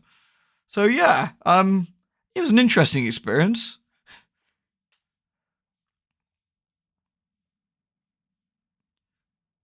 It was an uplifting and wholesome story. It was, wasn't it? It involved weed brownies. Shit, it did, didn't it? Has anyone ever had weed brownies, by the way? They fucking taste rank. I think TV and stuff lied to me. And people always go like, oh, these are really good. I'm like, nah, bro. It tastes absolutely fucking rancid. You need to sort out your VOD. That's not true at all. I didn't like him at all. I love regular brownies. Wasn't keen at all. You can sort your VOD, take it easy, and have fun with my absolutely wholesome game. I will. We are going to try and avoid our nurse. You're making them wrong. I didn't make them. I didn't make them.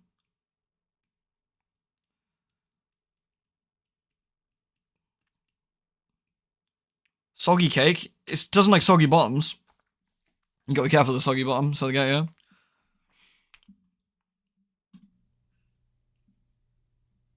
All right, time to read the unhinged diary entries. All right, what's in there? What's in this then? Click. I wish that dog would stop barking. I mean, it was your idea, Catherine. Maybe someone played with that dog once in a while. Fucking hell.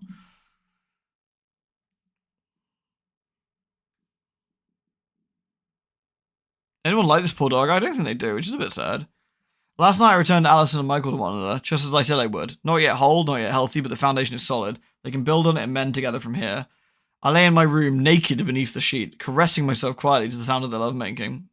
That's a smidge creepy, Catherine. What are you doing? This is what I mean, like, you accidentally invite a succubus. Do you have to say her name backwards? I forget how this works. I felt myself both sharing their pleasure and excluded from it. I doubt I'll ever again know the sort of love Michael and Alison share. It's buried, but it lives. I thought of Brian, his scorched expression at having stumbled upon Turner and me. Turner! You dog! Now it all explains it. John Hurt, how could you do this? He stumbled upon Turner and me in our bed. The way he turned slowly, closed the door on his way out. He'll never know it wasn't a mistake. I'd known when to expect him. That I was incapable of such carelessness. The end had simply arrived. I did it for him. My betrayal is far easier for him to bear than hearing me say I never loved you. I made remarkable progress with Alison, but by no means is the case complete. So much work to be done. This is what I had to make Michael understand.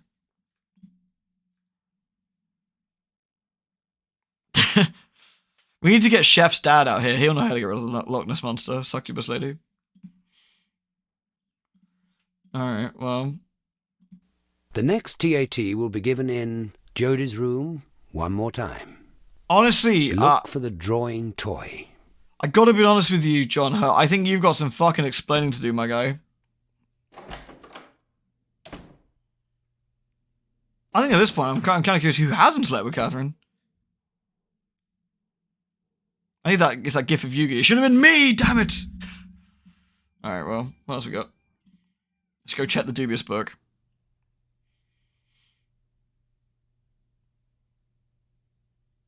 I rush out to LV's voice. He says, I'll fix the situation. Here, John, look in this.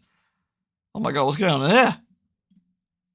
The stories of erotic art emerge raw and unedited from our own sexual experience and dreams, not those of the artist. He or she certainly had a story, real or imagined, that was inspired the brush to create what it did with the canvas. The artist may intimately know the face or body within the painting, may have observed the scene or even played a part in it. But if we sense a story within it, and find that story is titillating or terrifying, confusing or carnal, it's because the stories we carry within ourselves. Every sexual partner and every sexual encounter we've ever had, real or imagined, stays with us, shadowing the partners and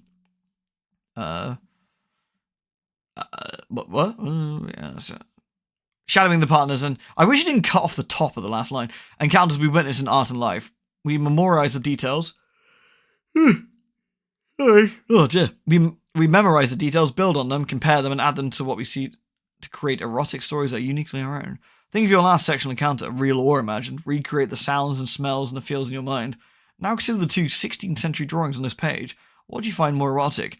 The woman being carried by her companions to the horned satyr, or the satyr carried, against his will, to the woman whose legs are open, ready to receive him? The answers, like the stories in our psyches, may change with each new sexual experience. We may know the plot and even the ending by heart, but the climax of each story comes as a pleasant surprise. Does it? We can't even see the picture, my dude. Yeah, whatever. She's not seducing, she's just exploiting their traumas. What if Michael's into a trauma exploiting? Should we really shame him for that? Spoilers. Yes, we should, by the way. Absolutely.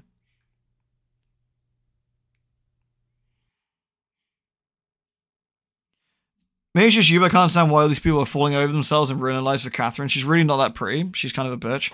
Oh, I really hate that really sort of that bossy lady with the blonde hair. She's quite domineering and tall and slender. I hate how she like yells and bosses and gets her own way. It's fucking awful. Yeah, I don't get it either, honestly, Iris. No idea. Weird. I felt powerful, like I had total control over him. I had that feeling. I was on top. I did the special thing that Catherine told me about with the muscles down there. I don't like it when she says that. For shit, she's not even goth? Shit, she isn't, is she? Damn. Sometimes exceptions have to be made. I hate they got a dog for fake treatment. Shouldn't be so irresponsible with his life. I actually agree. The saddest thing about this, like, Michael can wreck his own life, yeah? But the dog, that's not fair, man. She's also, like, drop dead gorgeous. It loses effect when you know she's, like, this awful person, but really she's a smoke show. Yeah, like, I was about to say, Catherine is absolutely ridiculously pretty. Like, at least in my honest, humble opinion, and I have seen her boobies, and so I like to think I'm an expert in this situation at this point. She is extremely pretty. Like, absolutely gorgeous. Like a hydraulic press. Like the hydraulic press versus Rupert's tear. Goodness.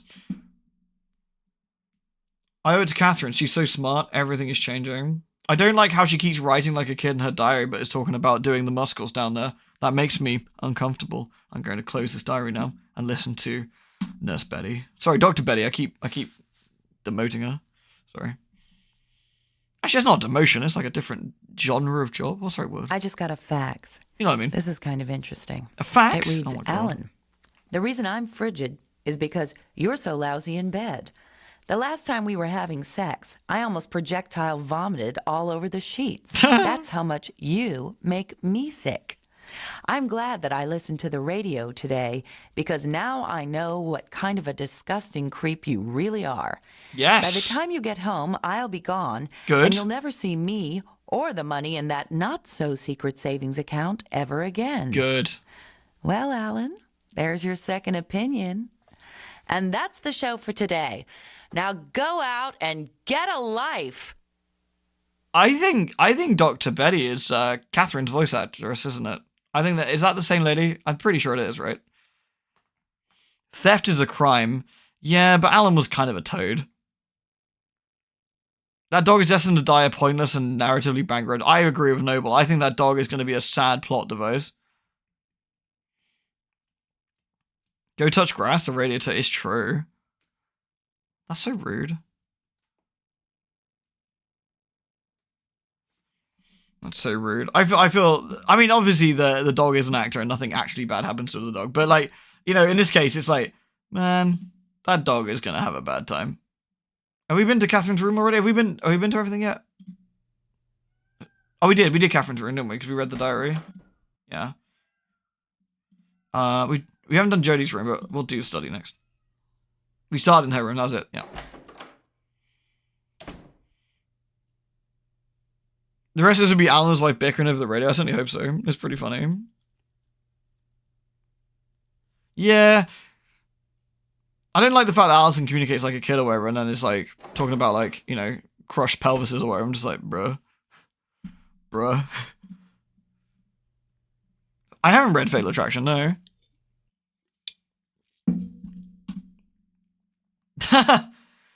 Evil fucking bitch, goddamn evil slut. How could she do that? Pretend to be my little girl. I could have just fucking killed her right there and smashed her head against the wall. Christ, what kind of person would do that? He wrote, remember, caps is cruise control for cool. She's mocking me. Everything that she does, everything she says, every look, mocking me. God, what is wrong with me? What is wrong with me? I hated her so much at that moment, and yet when she touched me, I felt a flood of desire that hit me like a drug. Even though I just made love with Alison, I had to use all my willpower not to follow Catherine into her room, and am I so pathetically weak, or is she incredibly powerful? The dead hover around us in our most secret thoughts and actions. They linger. They become our good and bad angels. God assigns them this role. Call them ghosts, spirits, souls, it's all the same. We are haunted by the ones we love the most, and that's why we can't forget them. That's why I fucked my best friend's girlfriend on his grave. Michael, you suck. The closer we are with them, the longer they remain with us. I believe this, and I'm terrified of it. Jodie is upset with what I've done. By betraying Alison, I've betrayed my little girl.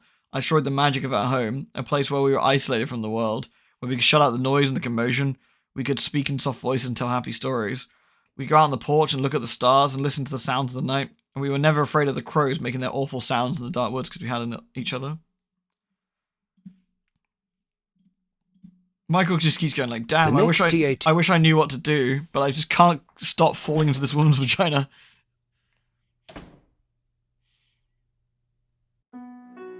Anything new in her? Doesn't look like her. Oh, yes, fat cow. Love that cow.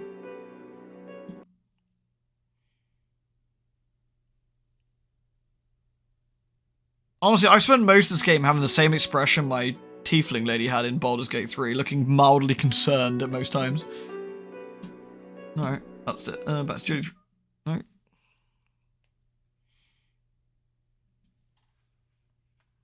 What's the quote? My dick has led me to places I wouldn't go with a gun. Yeah, seriously. Making bad decisions with the second brain. Is there a better combination? He would have you on his bed. Says who? Says me. What's a guy like that want with leftovers for? Oh my god, it's so blurry. What the fuck am I even looking at? Oh!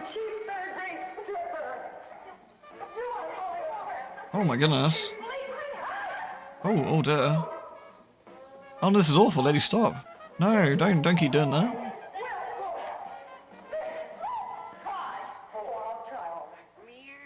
The cat's like, what the fuck?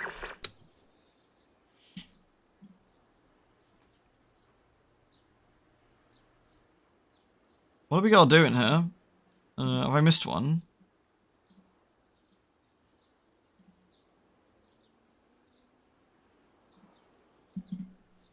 When you've... What's he say? The next...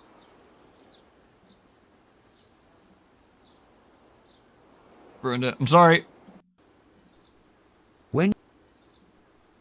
When you've concluded... Wait, no.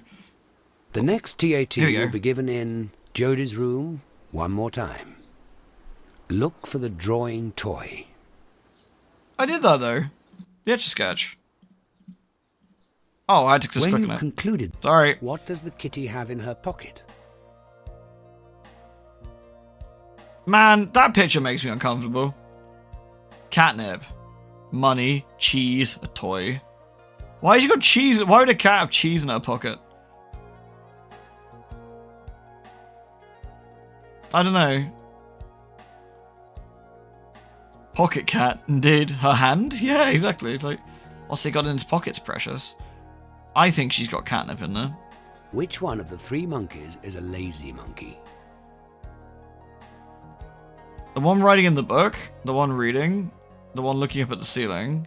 The one looking at the ceiling's daydreaming. He's got his shoes off. He's just chilling. The one reading the book is so keen. He's already up in that shit. The one writing's looking at the board. He's copying notes. It's the one looking at the ceiling, man. How does Mama Bear feel about Baby Bear? Mama Bear's baked off her fucking tits. I think Mum Bear, just like real mums, can both love and hate the baby and be tired of the baby all at the same time. Let's see. Do we think Mum Bear hates the baby? She sat on like a reclining chair with the kiddo. She's holding the kid in like a decent, like she's holding the kid correctly. She's supporting the kid's head. She's got the bottle. She's probably just warmed it up in the microwave or whatever. The kid looks like the safety pin's in properly. I think she loves the baby. I think they just caught Mum. Mum just caught mid blink. We don't want to like second guess this. Like, bad picture, What happened to Mr. Root? Holy shit, Mr. Root got fucking rinsed. His wife caught him cheating? Looks like he got hit by a car. He got beat up by some wallabies. I'm not quite sure about that one. You go back car. Which would you rather do? Dude, is he taking a dump while that girl's in the shower? Would you rather take a shower, take a bath, or stay dirty? Oh, come on, peeps. Baths? Fucking incredible, right? Like, is there anything nicer, yeah? It's been a long day. You run a hot, big bath. And you just soak in that fucker. Oh. Someone's in there, though. Oh, that's a skill issue, though, isn't it? Do you know, I do like a shower too, don't get me wrong, but bath is like a treat, I think. Bath's like a treat.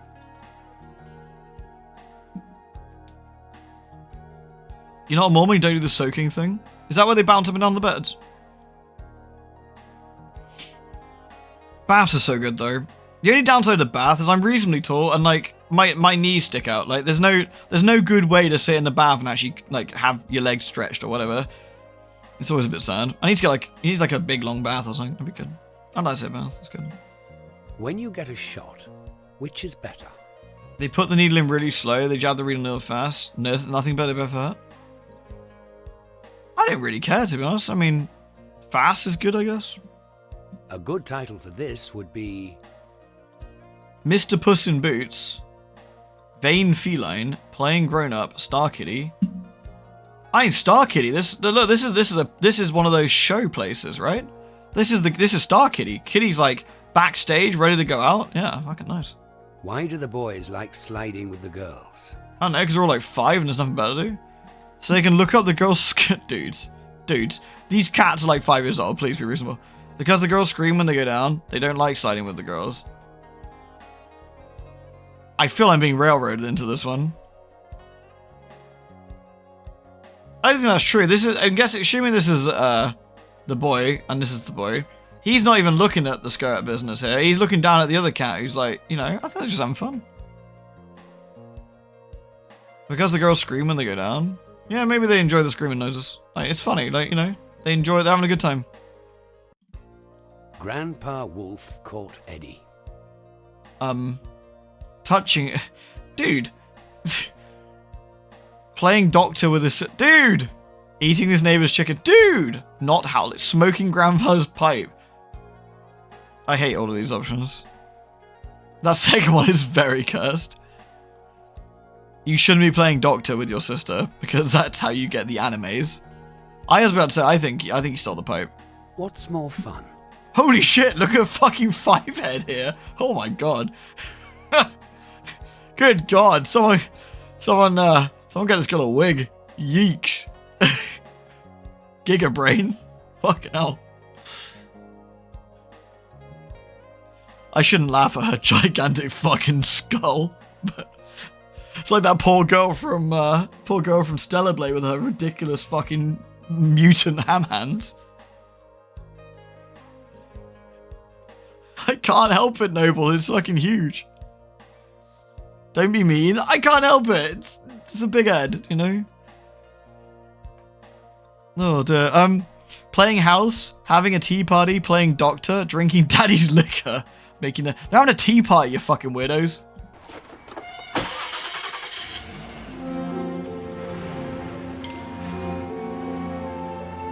Wait, has he got the pizza? Wait, was he on the way to get pizza? I forget what was happening.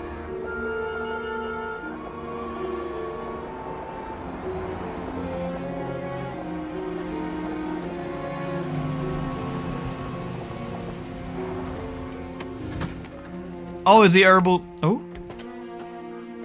Allison? What's wrong? Allison, what's wrong?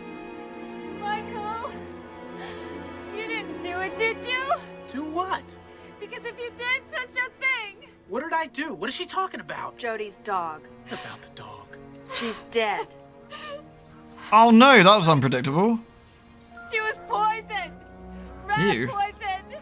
Rat poison? Wait, isn't that what happened to the old dog? That was in the diary, right? From Allison. Do something with the poor thing before it starts to smell. Oh, do we think Allison did that? 'Cause Allison also mentioned being annoyed at the dog. I know the obvious answer would be like Catherine being a bit suspect because she's been a bit weird, but like also Allison did mention that's exactly how the old dog passed away.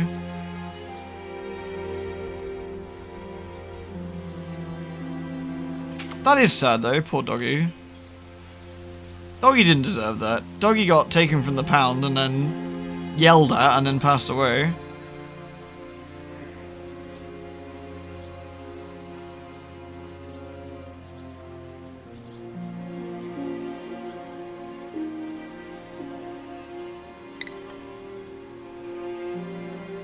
Well, it doesn't look like Michael did it.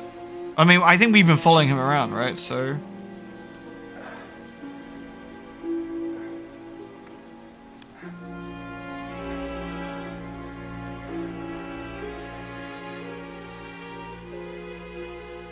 She's right about one thing, Punky. You are beginning to smell. That's not very respectful, Michael. Man, Punky didn't deserve that.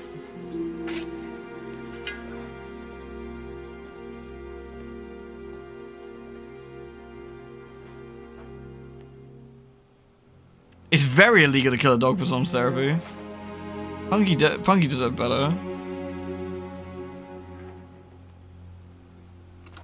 I I mean, this is a bit of a twist, right? Kills quick and easy.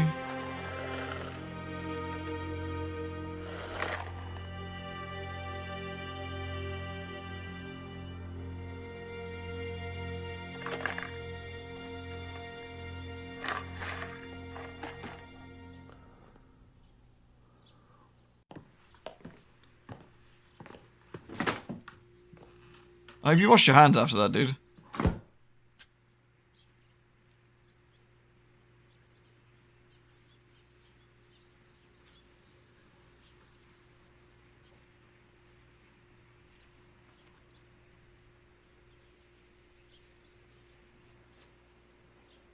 Is that blood?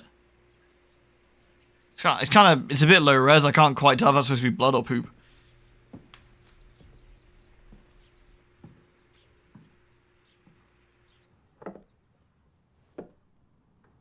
Dirt? Clay? I wonder if it's supposed to be dog poop, but I think the dog didn't go anywhere.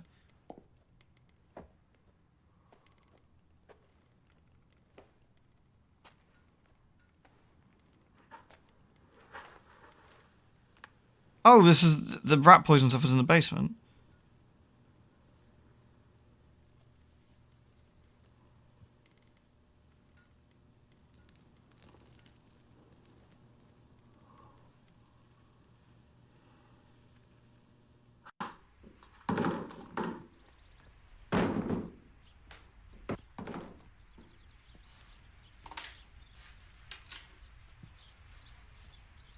Returning to the scene of all your crimes? No, it's more like the scene of your crime. Really? You killed the dog. Is that what you're doing, planting rat poison in my closet? Is that what you have behind your back? No. You went down in the basement and you got the poison yourself. Really? And this proves it. It does? You see, they're covered in red clay from the basement floor. Wait till Allison sees this. Sees what? This is proof you killed the dog. Don't be ridiculous. What are you doing? That's not the answer to everything, lady. I'm gonna go take a shower with that shampoo you bought for me. I want you out of here. I'm going down right now and I'm showing these to Allison. Show her what? A pair of shoes you took out of my closet and pressed into the basement floor? No. I didn't do anything like that. Of course you did. And honestly, it's such a pathetic attempt to blame me for something that you did. I didn't kill that dog. You did! You did! And Allison's gonna know the truth. That's enough, Michael. Allison knows very well that you're the one that hated the dog. She won't believe your story, and I know she'll believe mine. Lady, please. Is there anything else that you want? Catherine, what the hell do you think you're doing? I'm gonna go wash my hair. I told you already. You know what I mean. Michael, you look very silly standing there holding a pair of my shoes.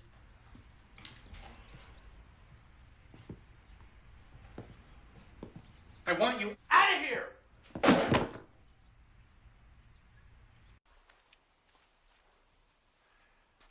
What's going on, Dr. Turner? So, who killed the dog?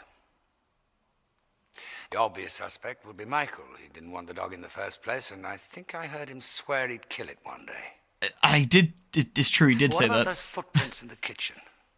Did the red clay make Catherine a definite suspect? Or was Michael just inspired with an idea to trap her? Why would Catherine kill the dog?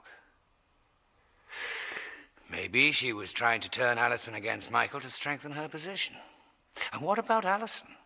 What about Allison? Could she have done it? It's possible. Seems unlikely, but stranger things have happened. She's the dark one in this triangle. Can't help but think she knows more than she's letting on. What do you think? I don't know, it feels too obvious to point directly fingers I would at describe Catherine. Michael's behavior as Unhinged. Desperate. I think desperate is probably the answer here, honestly, at this point, but...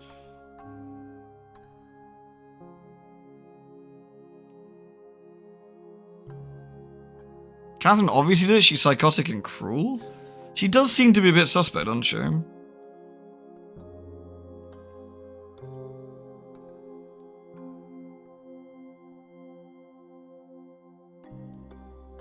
I think desperate is probably the only. I don't think he's being irrational. I don't think he's suspicious either. But I think he's probably desperate. Like. Allison is a victim in all of this. I mean, for the most part, I kind of agree. Like, she's still trapped with her grief, right? I think that's the big thing, right?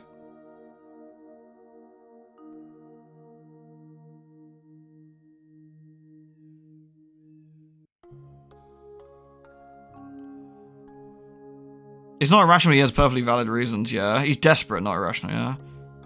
I think she's a victim, yeah. The best thing in the world is to lose yourself as you drive down the highway at night.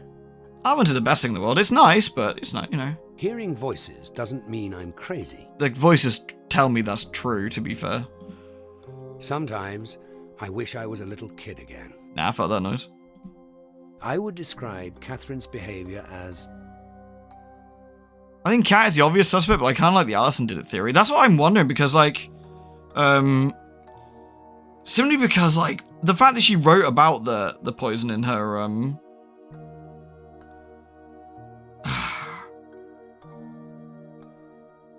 simply because the fact she wrote about it just makes me a bit suspect, you know, like,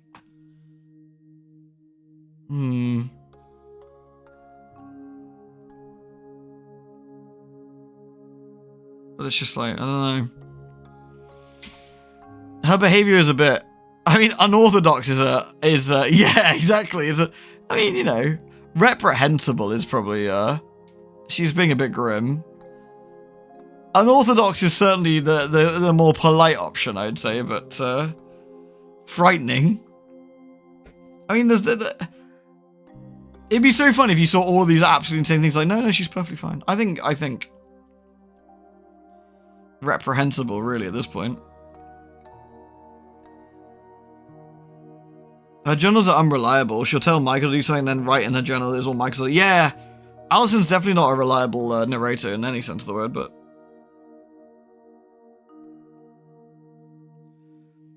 Go as far as using dead dogs with cheap heartstring pulls. This was fairly tasteful. I feel bad for the dog. We didn't even get a chance to like the dog. There was no scene in where the dog was like being cuddly or anything like that. It's not the dog's fault, of course, but like it was literally dog turns up, tries to bite Michael, and just is not seen, is off screen every single like scene except for barking at that point, and that's all the time you get with the poor thing. I suppose you don't really get much time to even get a chance to like him. It was understandable, yeah, agreed. I think unorthodox is a bit too light. I think reprehensible, really. Alright, probably park it there, I think, for today. I'll go back to the... Man, this is what happens when you invite a succubus into your house. I'm just saying, yeah, you know? This is absolutely a bit wild, isn't it? Yeah, for sure. This is a bit wild. Probably one stream of this. I can't imagine. Well, how many episodes were there? 16, right? So I imagine there's a few, but man, the actress for Kat having to spend half the time with her kit off is an interesting choice. The actress for Allison seems to have got away with it so far. We got to see Michael's ass as well, so you know. You had to come here now that porn asks for age verification. Yeah, it's a tough wank, but someone's got to do it, I suppose. I look forward to seeing what ending we stumbled into. Probably something completely unhinged. I feel at some point, right? I feel at some point. What should have happened, yeah? Michael and Catherine got a bit too hot and heavy. They end up making a mistake. What should have happened at that point? He stands up. He walks in. He goes, Mrs. Randolph, I think you have to leave. And she's like, blah, blah. He's like, no, I think you're going to have to leave. I think, unfortunately, like, the line's been crossed. I have feelings for you, you have feelings for me, or whatever. The thing happened. We can't do this anymore. I'm so sorry. Well, I really appreciate the work you've done with Allison so far. I'm going to get another doctor in who will continue, hopefully, your hard work. You know, feel free to be credited upon, like, the stuff we've done, but I think you need to, you know. But no. He's told her to leave numerous times. She's steamrolling. It's because she's a succubus. Like, literally, the answer to everything, right? He's like, Catherine, I need you to leave, please. She's like, yeah, but look at my fucking beautiful titties. And he's like, a compelling argument.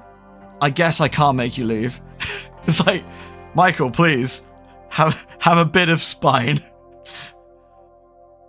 Ugh. What if she assumes her demon form? That's true. He needs to get the whip. Yeah, it turns out her real name's Carmilla. And he's like, fuck.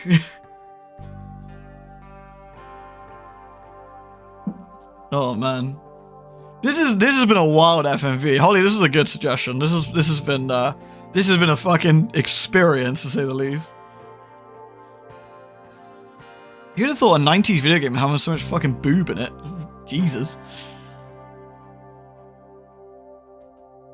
You should have killed Catherine with a tablespoon for turning herself in for a crime. That makes sense, to be fair. We knew this was the first time we talked to Dr. Turner. Yeah. Yeah, this has been fun. This has been a bit absolutely wild ride. This is one of those games that, you know, it'd been interesting to hear the behind the scenes and how they sort of like what the thoughts and feelings were about making this and stuff. Like, I hope they had some good fun making it. Like, I feel that some of the scenes behind Michael and Kat would have been quite funny to, like, I wonder if they were cracking up a few times. Like, he's starting to rage and she just pulls her top off. That would make me laugh. I gotta be honest. Like, it's hard to be mad when someone's just like, I know you're upset, but what about titties? And it's like, that's not an argument. That's not an argument rebuttal here. You can't just go boobies and end the argument. Or can you? See, that's how succubuses work.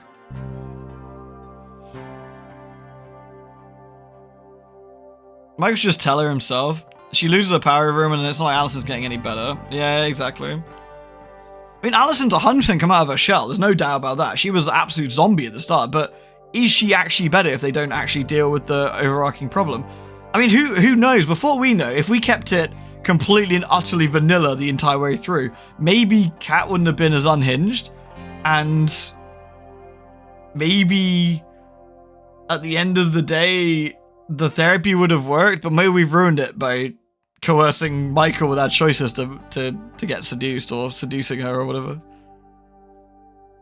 So what you're saying is this is your fault. You know that scene where Dr. Turner literally looked at the screen, shook his head and walked off? That's what we've done. This is our fault.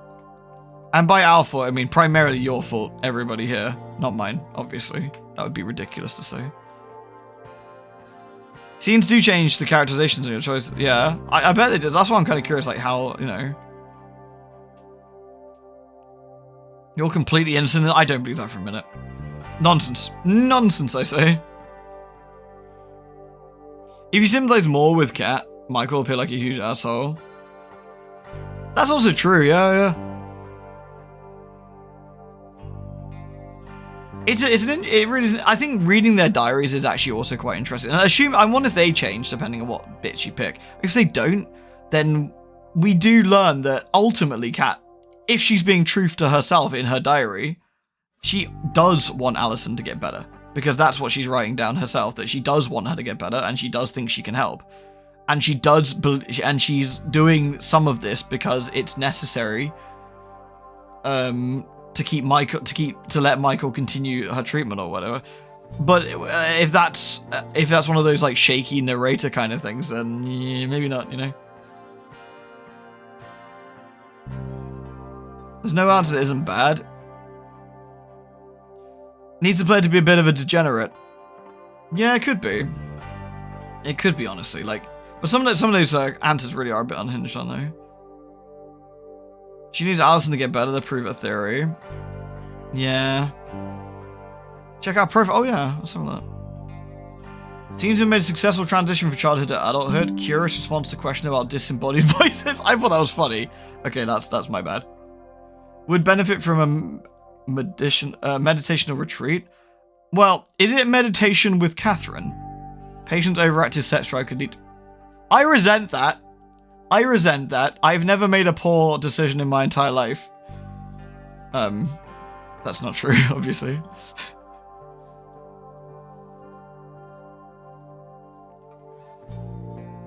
There was the lice.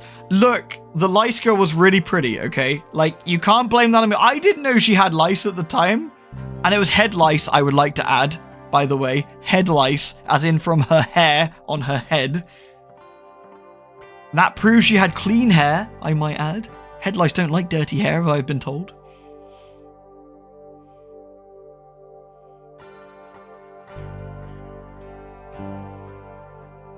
How did head lice end up in your crotch? They didn't! Honestly. That would be crabs, exactly. Head lice. For lice, for hair. Honestly, you lot are a bunch of perverts. I think we just, like, you know, happened to briefly touch heads or something. That, you know how it happens. It's a mystery. It's a mystery how that happened. Also the finger sucking. Okay, in my defense, the barmaid was really cute, and she offered. She probably didn't have dirty fingers, it was fine. You touch tips? Tips of hair, yeah. What about the head lice? What about the head lice? Probably. Well, you know how it is.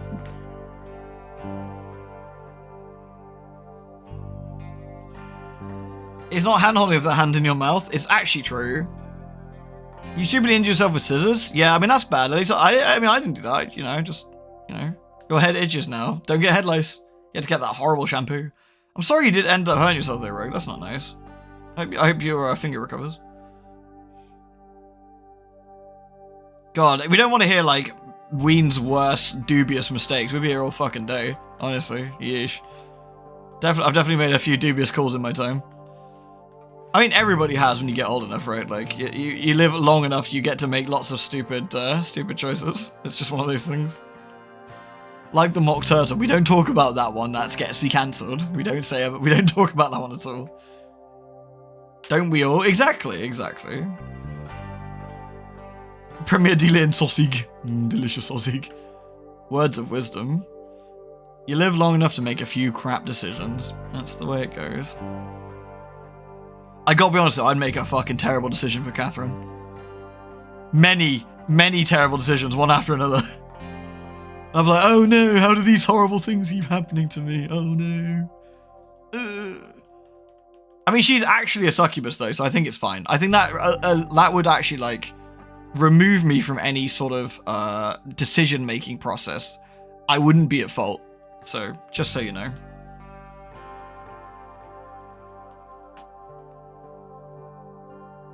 Am I really that weak? You gotta play the game Catherine and learn how to hurt. Now see, now there's a girl I don't get, right? The Catherine with a C, isn't it? The blonde one with the little drill tails. Nothing for me, man. The best two like ladies in that game is gonna be Catherine with a K and the barmaid lady with the red hair or whatever. She's like the only one who like would be willing to tell the rest of them to shut the fuck up. Everyone else, nah. I think it's long grey haired Catherine, I think. His actual girlfriend. If this was Phantasmagoria, Catherine would absolutely be a succubus from another dimension. Yeah. She would be dubious. Very dubious, to say the least. She could still be a succubus, that's also true. I didn't play the remake with the extra Catherine, so I only played the original.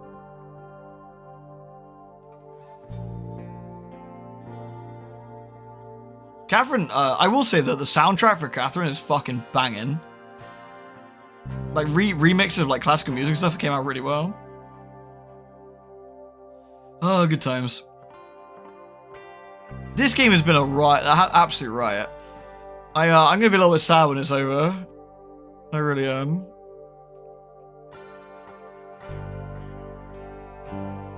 Alright everybody, I guess, assuming I've still got a Twitch channel tomorrow after all of that fucking titties, what are we gonna do tomorrow? Might do some Pathfinder tomorrow. I need some brain for Pathfinder, so I have to see. Otherwise, I'll pick something and then we'll get cracking. Alright everyone, thanks for being here. Love the lot of you. I will see you all again very soon. And I'll take care. Good night everyone.